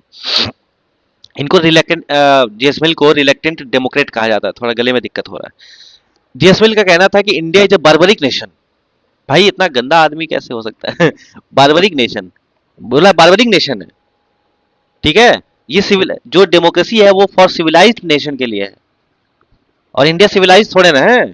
जेसमिल का कहना था India deserve to be colony, India को कॉलोनी ही बना के रखो, गुलाम बना के रखो, ठीक है। वहां के लोग जो है वो सपने नहीं देखते हैं, और जो सपने नहीं देखते हैं वो समझ नहीं लाते हैं, और जब समझ नहीं आता तो फैसला किस बात की, और फैसला नहीं लेते हैं, और जो फैसला लेते हैं वो बर्बादी की तरफ जाता है, ठीक है। जसमील कहते हैं कि वहां के लोग सपने नहीं है उनके पास, कोई विजन नहीं है, विजन नहीं होगा तो समझ नहीं आएगी, समझ नहीं आएगी तो जो फैसला लेंगे वो किस तरफ जाएगा, बर्बादी की तरफ तो जाएगा। इस तरह की जो चीजें हैं वो आती हैं। और हमारा डेमोक्रेसी किस बेसिस पे होना चाहिए था, यूनिवर्सल एडल्ट फ्रेंचाइज के बेसिस पे, यूनिवर्सल एडल्ट फ्रेंचाइज के बेसिस पे। तो ये कहते हैं कि इग्नोरेंट पर्सन है, इंडियन जो है वो इग्नोरेंट है, उनको कुछ नहीं समझ है। बात समझ में आ रही है? वो इग्नोरेंट टाइप पर्सन है, वो अपने डिसीजन वाइजली नहीं ले सकते हैं, डिसीजन जो है वो वाइजली नहीं ले सकते हैं। वो डेमोक्रेसी आएगा तो बर्बाद ही होगा, कुछ होगा नहीं, ठीक है। और आउटकम ऑफ डेमोक्रेसी क्या होता है बताओ, आउटकम ऑफ डेमोक्रेसी क्या होगा यहाँ इंडिया में, जो आउटकम ऑफ डेमोक्रेसी मतलब रिजल्ट क्या होगा, आउटकम ऑफ डेमोक्रेसी क्या होगा, अच्छा तो नहीं होगा। इस तरह की जब जो जब चीजें हैं तो not good, outcome of democracy खराब हो जाएगा फिर। बात समझ में आ रही है? तो हम, हमारी तरफ से, इंडिया की तरफ से क्या आता है, इंडिया की तरफ से जवाब क्या जाता है, इंडिया की तरफ से जवाब देने वाले थे महात्मा गांधी, जवाहरलाल नेहरू, भीमराव अम्बेडकर।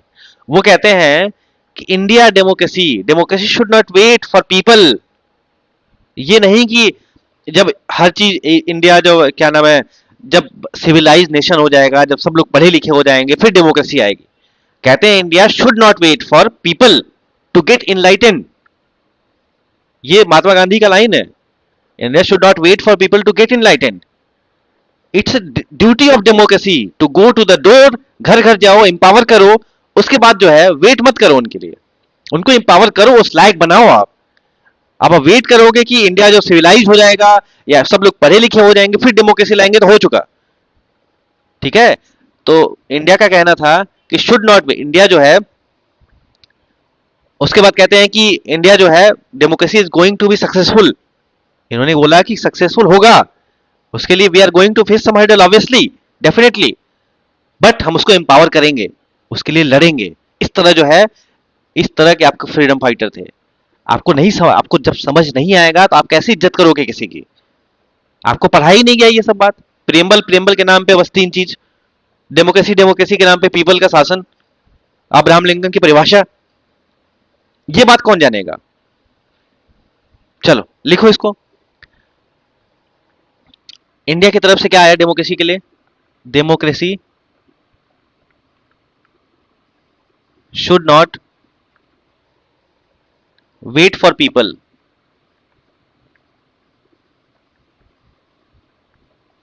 To enlighten. जैसे कह दिया जाए, जाओ दौड़ के आओ। अब आप बोलेंगे अरे थोड़ा प्रैक्टिस कर लूं, थोड़ा अपने आप को बना लूं पहले, तब एक दिन में 5 किलोमीटर दौड़ के आऊंगा। अरे भाई पहले जाओ तो भले 100 मीटर दौड़ के आओ, जाओ। पढ़ा दो। सर आता ही नहीं पढ़ाने। अरे भाई पढ़ाओ तो कुछ तो आता होगा, जो आता है वही पढ़ाओ, फिर धीरे धीरे आएगा। पढ़ लो, मॉक लगा लो। आता ही नहीं है। अरे भाई एक चैप्टर पढ़ा है, आधा चैप्टर पढ़ा है, नहीं आता है तो सॉल्व तो करो, कुछ तो आएगा, नहीं आएगा छोड़ देना, और क्या। जैसे अभी हमारे पास है ना वो चीज, वही पहले भी थी। इसीलिए जीएस मिल को कहना पड़ा था शायद। लेकिन कुछ लोग थे जो बोले नहीं, ये गलत बात है। Democracy should not wait for people to get enlightened, it's duty of democracy. ये बात मेरे मतलब बहुत अंदर तक गई। इट्स ड्यूटी ऑफ डेमोक्रेसी,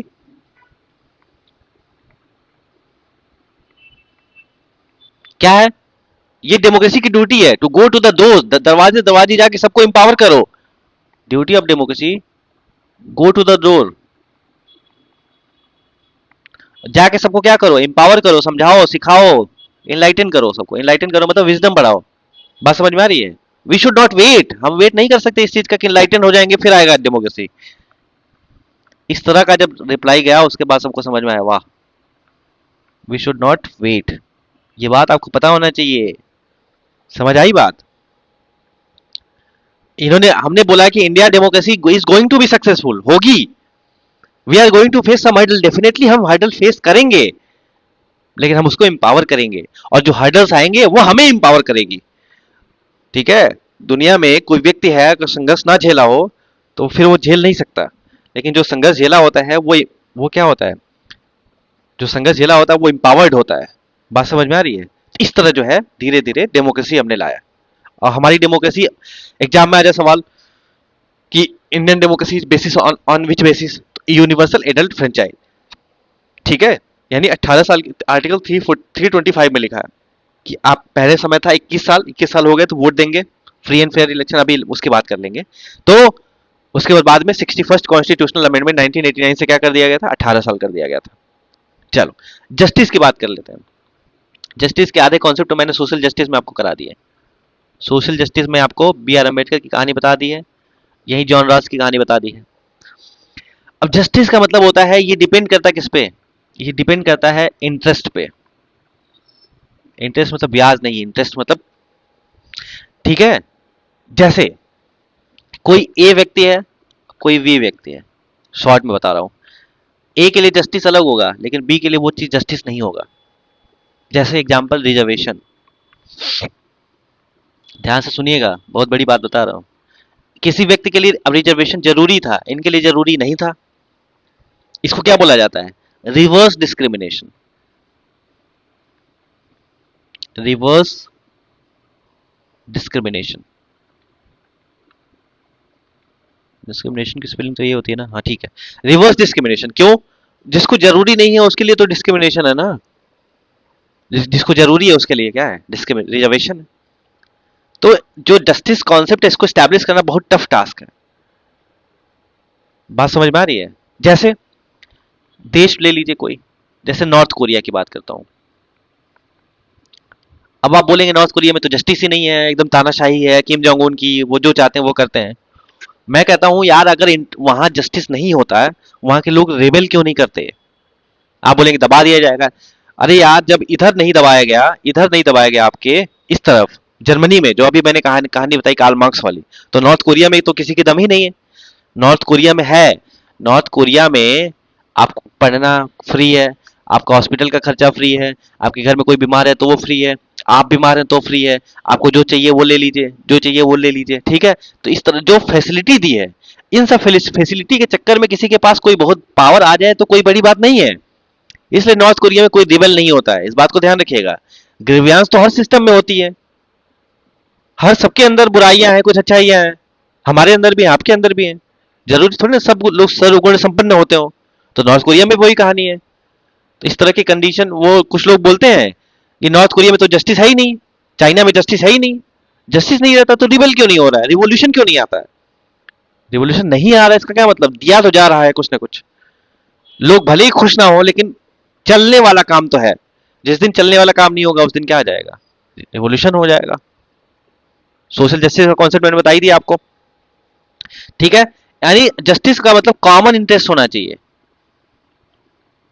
तब जाके ये जस्टिस कॉन्सेप्ट जो है वो स्टैब्लिश हो पाएगा। इसलिए हमने बोला सोशल जस्टिस हो, इकोनॉमिक जस्टिस हो, पॉलिटिकल जस्टिस हो और इकोनॉमिक जस्टिस हो। इकोनॉमिक जस्टिस का क्या मतलब है? इसका मतलब है कम से कम लिवलीहुड तो दो भाई, लाइवलीहुड। जीवन जीने का, खाने का, सबको जीविका का अधिकार तो दो, ठीक है। फेयर डिस्ट्रीब्यूशन ऑफ इकोनॉमी होना चाहिए। ये नहीं कि आपने दो लोगों को ज्यादा दे दिया, चार लोगों को दिया ही नहीं। फेयर डिस्ट्रीब्यूशन ऑफ इकोनॉमी, या आपके जो होते हैं इकोनॉमी लिख लो। ऐसा नहीं है कि आपने जैसे मान लो 10 लोग हैं, 10 में एक को सब दे दिया और बाकी किसी को कुछ दिया ही नहीं। इस तरह की कंडीशन नहीं होना चाहिए। आप दो। अब जरूरी नहीं है कि एक एडवोकेट है वो ज्यादा पैसा कमाए और एक साफ सफाई करने वाला है वो कम पैसा कमाए। ऑब्वियसली हो सकता है, लेकिन हमें अपॉर्चुनिटी तो देनी है ना। एडवोकेट है वो ज्यादा काम करता है तो उसको पैसा मिल जाता है, ये काम कम करता है क्या? जिस दिन ये सफाई कर्मी ना रहे उस दिन आपके इंडिया का क्या हाल होगा, खुद सोचो ना। इसका कंट्रीब्यूशन कम थोड़े ना, इंडिया में बहुत ज्यादा कंट्रीब्यूट करता है, मुझे लगता है इससे भी ज्यादा करता है। लेकिन दोनों के लाइन्स अलग अलग है। ये ज्यादा इंपॉर्टेंस हो जाता है, ये कम इंपॉर्टेंट हो जाता है। जिस दिन ये काम ना करे उस दिन समझ में आएगा दिल्ली में क्या कहानी होगी फिर। ये दिल्ली में नहीं, पूरे इंडिया की बात कर रहा हूं मैं। तो एक सफाई कर्मी, एक सफाई कर्मचारी बहुत ज्यादा करता है, तो उसको उतना पैसा तो कम से कम नहीं, 80,000, 10 लाख, 20 लाख मिलना चाहिए। एक फेयर रिम्यूनरेशन तो दो। उसके पास इक्वलिटी ऑफ अपॉर्चुनिटी तो होना चाहिए, स्टेटस तो होना चाहिए ना। तो ये आया कॉन्सेप्ट। पॉलिटिकल जस्टिस का क्या मतलब होता है? फ्री एंड फेयर इलेक्शन तो हो कम से कम। समझ आ रही बात? इलेक्शन जो है वो फ्री और फेयर होना चाहिए।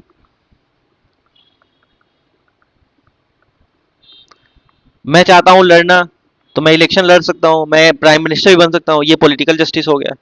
सोशल का मैंने बता ही दिया आपको। अब आते हैं, अपना कॉन्सेप्ट है नेक्स्ट, रिपब्लिक।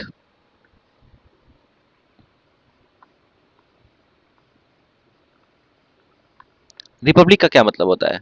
रिपब्लिक का मतलब होता है हेड ऑफ द स्टेट जो होगा, head of the state, head of the state क्या होना चाहिए?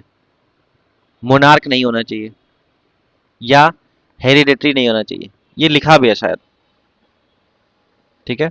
तो ये सब बात मैंने बता दी है आपको।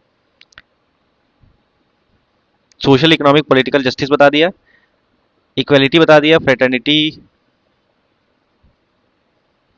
क्वेश्चन भी हैं। एक मिनट। तो आप इसको आप पढ़ेंगे तो आपके लिए प्रेम्बल ज्यादा आसान हो जाएगा। मैं अब समझा ही देता हूँ यही। रिपब्लिक का मतलब हेड ऑफ द स्टेट जो है मोनार्क नहीं होना चाहिए, हेरिडेटरी नहीं होना चाहिए कि नहीं भाई मैं हो गया, इसके बाद मेरा बच्चा, फिर मेरा बच्चा, फिर उसका बच्चा, फिर उसका बच्चा, ऐसा करके नहीं। हेड ऑफ द स्टेट क्या होना चाहिए? इलेक्टेड होना चाहिए। अपने पास पहले कौन था? पहले थे रामनाथ कोविंद साहब। अब कौन है? द्रौपदी मुर्मू मैम, ठीक है। तो इस तरह है।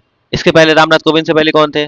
प्रणब मुखर्जी थे। इसके पहले कौन थे? ऐसे ही चीजें चलती जा रही हैं। ऐसा तो है ना, हेरिडेटरी वंशानुगत है। वंशानुगत व्यवस्था तो कहाँ है? यूके में है, मोनार्क सिस्टम। तो हमने head of the state elected बनाया। इनडायरेक्टली इलेक्शन करते हैं। हमारे जो एमपी जो एमएलए होते हैं वो जाके पार्टिसिपेट करते हैं, लेकिन एमपी एमएलए को तो हमने किया है ना इलेक्ट। तो इस तरह जो रिपब्लिक का मतलब सिंपल समझो कि head of the state monarch नहीं होना चाहिए या इलेक्टेड होना चाहिए, बस। हेरिडेटरी नहीं होना चाहिए, बस बात खत्म, ठीक है। इक्वालिटी का क्या मतलब होता है? इक्वालिटी, क्वेश्चन आया है, इक्वालिटी का मतलब क्या होता है? इक्वल से बना है, पहली बात। इक्वालिटी का क्या मतलब होता है? Absence of the privilege, absence of privilege. Privilege नहीं होना चाहिए भाई, इक्वलिटी का मतलब यही होता है, एब्सेंस ऑफ प्रिविलेजेस। और यही क्वेश्चन आया था ऑप्शन में, एब्सेंस ऑफ प्रिविलेज नहीं था। नहीं मैं आपको टेलीग्राम पे भेज दूंगा, टेलीग्राम में अपना डिफेंस थेरेपी ज्वाइन कर लीजिए, यहीं आपको भेज दिया जाएगा, ठीक है। क्वेश्चन जाके सब देख लीजिएगा। जब प्रिविलेज खत्म हो जाएगा, किसी को आप ज्यादा स्पेशल पावर नहीं देंगे, उस समय इक्वलिटी आ जाएगी। और दूसरा, अपॉर्चुनिटी सबको बराबर दो, बस ये बात याद रखिएगा, अपॉर्चुनिटी जो है वो इक्वल देना है, ये बात भी ध्यान रखनी है, याद रहेगा ये चीज, ठीक है। इसके बाद आता है क्यों, क्योंकि देखो मॉडर्न टाइम में क्या है, मॉडर्न टाइम में कॉन्सेप्ट क्या है, मॉडर्न टाइम में ऐसा है, मैन इज रेशनल, ये तो है, हमारे पास बुद्धि है, दिमाग है, विजडम है, इंफॉर्मेशन है, नॉलेज है। मैन इज रोशन नहीं रेशनल, ठीक है। Then all equal, equal before state, भाई रेशनल सब लोग हैं तो इक्वल बिफोर स्टेट होना चाहिए, इक्वल बिफोर स्टेट, स्टेट के सामने तो हम सब बराबर है ना। उसके बाद तो डिपेंड करता है कैपेबिलिटी पे।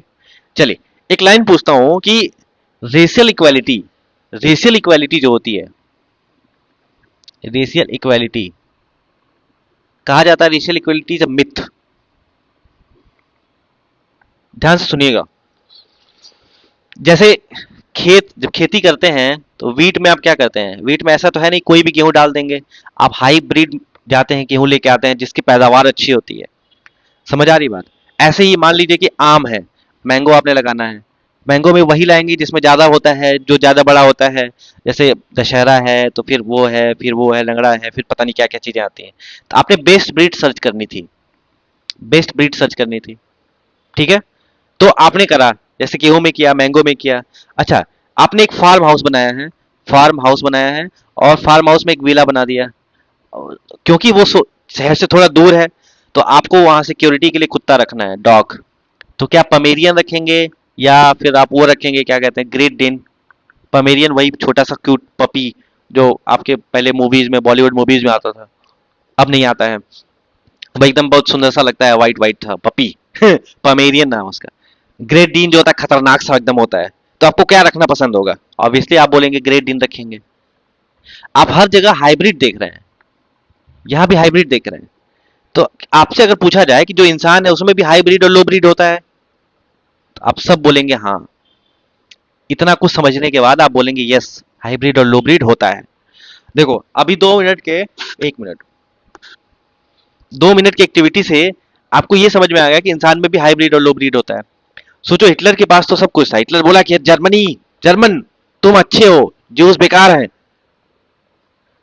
आपने क्या करा, इंसान में भी हाइब्रिड और लो ब्रीड बना दिया। लेकिन मेरे हिसाब से इंसान में कोई ऐसा चीज नहीं होता है, क्यों? अब क्यों का रीजन मैं आपको देता हूं। मेरा रेशनल है, मेरा नहीं, कुछ लोग और भी मानते होंगे इस तरह की चीजें। इंसान, ह्यूमन, ह्यूमन के पास एक ऑप्शन होता है किसका, चॉइस का। और यही सी से चॉइस, तो सी से कॉन्शियस होता है। हमारे पास रेशनैलिटी भी है, रेशनैलिटी है तो हम चॉइस भी कर सकते हैं। हम क्या है, हम क्रिएटिव भी हैं, क्रिएटिविटी भी अपने पास है। उसके बाद क्या है, इनोवेशन भी है, इनोवेट भी कर सकते हैं। उसके बाद क्या है, रेशनैलिटी भी है। अगर ये सबके पास है तो हम कैसे हाइब्रिड और लो ब्रीड हो गए। ये बड़ा आदमी है, ये छोटा आदमी है, ये चाहे तो इसके बराबर नहीं हो सकता, इससे आगे भी जा सकता है। बात समझ में आई, क्योंकि उसके पास चॉइस है, क्रिएटिविटी है, कॉन्शियस है, इनोवेशन है, मेहनत कर सकता है, आगे बढ़ सकता है। छोटे आदमी बड़े आदमी से क्या लेना देना, वो उससे भी आगे जा सकता है। इसलिए मेरा मानना है कि ह्यूमन के पास जो है हाइब्रिड लो ब्रीड का ऐसा कोई चीज नहीं होता है, और racial equality is a myth. खैर, ये कॉन्सेप्ट आप ऐसे ध्यान रखिएगा, और कोई मिले अच्छा डिस्कशन करने वाला तो उससे डिस्कस करिएगा। अब आते हैं सर लिबर्टी। लिबर्टी क्या है, लिबर्टी क्या होता है? देखो लिबर्टी का मतलब होता है चॉइस को बढ़ा देना, जो मैंने बताया, चॉइस को बढ़ा दीजिए और रिस्ट्रिक्शन को कम कर दीजिए। इसको क्या बोला जाता है, लिबर्टी। लिबर्टी कहाँ से बना है, लिब्रे से बना है, ठीक है। और लिब्रे का क्या मतलब होता है, फ्रीडम। बात समझ में आई, लिब्रे का क्या मतलब होता है, फ्रीडम होता है। तो बस यही बात। इसके बाद आता है अपने पास फ्रेटर्निटी। फ्रेटर्निटी, फ्रेटर्निटी क्या होता है, सेंस ऑफ ब्रदरहुड। अब जैसे मान लीजिए मेरे सामने कोई बैठा हो, कोई व्यक्ति, मान लो राघव, राघव बैठे, तो अगर मान लीजिए जो राघव है वो हमसे फ्रेटर्निटी सेंस ऑफ ब्रदरहुड नहीं रखते हैं, दुश्मनी रखते हैं, तो क्या मैं इसके लिए सुप्रीम कोर्ट जा सकता हूँ? नहीं जा सकता। भाई नहीं रखते हैं, उनका मन। तो फ्रेटर्निटी ये है, सेंस ऑफ ब्रदरहुड। अब कोई प्यार ना करे और सुप्रीम कोर्ट आप चले जाएं तो ये तो गलत बात है ना। बात समझ में आ रही है? अच्छा, ये लिबर्टी का ही रिस्ट्रिक्शन कम हो गया तो अब सोशल मीडिया दुनिया यूज कर रही है। डाइवोर्स केस भी इसी से ज्यादा बढ़ रहा है। डाइवोर्स भी ज्यादा बढ़ता है। क्यों? अब तुम मेरी बात नहीं मानते हो या नहीं मानती हो, चलो कोई बात नहीं, हमारे पास फेसबुक इंस्टाग्राम पे मैनी कनेक्शंस हैं, हो गया काम खत्म। खैर, वो तो बस हंसी मजाक की बात थी। तो लिबर्टी, लिबर्टी दो टाइप की होती है। एक होता है पॉजिटिव लिबर्टी, एक होता है negative liberty. Negative liberty state पे इम्पोज करी जाती है, पॉजिटिव लिबर्टी हमें दी जाती है। स्टेट को ये काम नहीं करना है, स्टेट तुम ये काम नहीं करोगे, स्टेट तुम पार्क में डिस्क्रिमिनेशन नहीं करोगे, state on the basis of religion race caste place of birth discrimination नहीं होना चाहिए, स्टेट तुमको ये चीज नहीं करना है। ठीक है? पॉजिटिव लिबर्टी क्या है? टाइटल नहीं रखना है आपको। ठीक है? आपको ये चीज मिला है, right to life with dignity मिला है। ठीक है? Right to religion with freedom मिला है। तो ये क्या है? पॉजिटिव लिबर्टी है। बात समझ में आई? अब आप चाहें कि राय बहादुर नाम लेके चलें आप, कि राय बहादुर फलां, तो ठीक है, राजा फलां, तो आप ये सब नहीं रख सकते। बात समझ में आई? तो ये सब लिबर्टी फ्रेटर्निटी, बस यही कहानी मोटी मोटा था आपका प्रियम्बल का। मैंने आपको जस्टिस, लिबर्टी, इक्वालिटी, फ्रेटर्निटी समझा दिया है। इसमें और कुछ समझाने के लिए नहीं था। Sovereign, socialist, secular, democratic, Republic भी समझा दिया है। अब आपका प्रियम्बल होता है खत्म। ये रहा स्लाइड, और आप चेक कर लीजिए क्या क्या हो गया है। इसके बाद ये हो गया प्रियम्बल, हो गया ये, हो गया, आप पढ़ लीजिएगा, आपको मिल जाएगा ये सब मिल जाएगा आपको, टेलीग्राम पे दे दूंगा मैं। और सोशलिस्ट भी हो गया आपका, रिपब्लिक भी हो गया, सोशल इकोनॉमिक जस्टिस भी हो गया, ये जो है dignity and unity of India, ये फ्रेंच रिवॉल्यूशन से लिया गया था। इक्वालिटी, लिबर्टी और फ्रेटर्निटी, ये बात याद रखिएगा। उसके बाद ये क्या है? Not written preamble of the constitution, ये याद रखिएगा इस चीज को। उसके बाद ये है स्टेट। अब आता है स्टेटस ऑफ प्रियम्बल। प्रियम्बल क्या है? जैसे बेरूबारी केस में क्या बोला गया था, इससे तीन केस आते हैं। एक आता है बेरूबारी केस, एक एलआईसी इंडिया केस, और एक केशवानंद भारती केस। ठीक है? तो इस केस के बारे में क्या है? बेरूबारी कहता है preamble is the key to open the mind of makers, but it can not be considered as part of the constitution, therefore it is not enforceable. ठीक है? बेरूबारी यूनियन केस में बोला गया था, बेरू देखो, एक केस जो होता है वो कई सारी चीजों के लिए होता है, हम आगे पढ़ेंगे, तभी बस ये याद रखिएगा। तो प्रियम्बल जो है, being part of the constitution, is discussed several times in the supreme court. It can be understand by reading few cases. जैसे बेरूबारी यूनियन केस में बोला गया था, क्या है? प्रियम्बल जो है इसका पार्ट नहीं है। लेकिन देखिए केशवानंद भारती केस में क्या बोला गया? केशवानंद भारती केस में बोला गया preamble of the constitution will now be considered A part of the constitution. ठीक है? केशवानंद भारती केस में बोला गया कॉन्स्टिट्यूशन जो है, कॉन्स्टिट्यूशन का पार्ट है प्रियम्बल। लेकिन एलआईसी इंडिया केस में क्या बोला गया? Supreme Court had once again held the preamble is the integral part of the Constitution, but is not directly enforceable in a court of justice in India. क्यों? क्योंकि fundamental right enforceable है हमारे पास। तो हमारे पास तीन केस याद रखने हैं इससे। ठीक है? तीन केस कौन कौन से? पहली बात, बेरूबारी यूनियन केस याद रखनी है। बेरूबारी यूनियन केस, इसमें क्या बोला गया था? प्रियम्बल जो है कॉन्स्टिट्यूशन का पार्ट नहीं है। उसके बाद आया केशवानंद भारती केस। केशवानंद भारती केस में बोला गया पार्ट है। उसके बाद आया LIC India case. LIC India case में बोला गया प्रियम्बल जो है वो इंटीग्रल पार्ट है। इंटीग्रल पार्ट मतलब इसको खत्म नहीं कर सकते आप, इंटीग्रल पार्ट है। इस तरह जो होता है आपका कॉन्स्टिट्यूशन खत्म होता है। बात समझ में आ गई होगी आपको। उसके बाद अमेंडमेंट कब कब हुआ था ये देख लीजिए, स्क्रीनशॉट ले लीजिएगा। 42nd कॉन्स्टिट्यूशनल अमेंडमेंट में जोड़ा गया था क्या? सोशलिस्ट सेक्युलर इंटीग्रिटी, 42वां संविधान संशोधन से। Socialist and secular were added between sovereign और डेमोक्रेटिक के बीच में। Unity of nation were change, unity and integrity of the India. ये बात आपको याद होना चाहिए। ठीक है?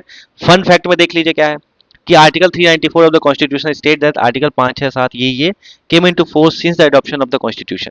26 नवंबर 1949 को ये सारे आर्टिकल जो हैं लागू हो गए थे। बाकी रेस्ट ऑफ द आर्टिकल जो है वो 26 जनवरी 1950 को लागू हुए थे। ठीक है? एक क्वेश्चन भी है, ये क्वेश्चन देख लीजिए। खैर क्वेश्चन तो मैं भेज दूंगा और क्वेश्चन मैं अलग से करा दूंगा। इतनी बात आपको समझ में आई? होप आपको प्रियम्बल समझ में आया होगा कि प्रियम्बल होता क्या है और प्रियम्बल वास्तव में कहता क्या है। ठीक है? मैंने आपको बहुत सारी चीजें समझाने बुझाने समझाने की कोशिश की, पढ़ाने की कोशिश की, बताने की कोशिश की। आपको अगर कुछ अच्छा लगा हो तो वीडियो को शेयर कर दीजिएगा, लाइक करके कमेंट करके बता दीजिएगा सर अच्छा तो लगा है। ठीक है? बात समझ में आई? तो ख्याल रखिए, आगे मिलेंगे प्रियम्बल के कुछ अच्छे क्वेश्चन के साथ। ताकि आप समझ में आएगा कि अगर प्रियम्बल पढ़ा है तो टिपिकल क्वेश्चन भी आपसे सॉल्व हो जाएगा। ठीक है, तो स्लाइड मिल जाएगी, रिवाइज कर लीजिएगा, फिर मिलते हैं नेक्स्ट क्लास में। Thank you, bye bye.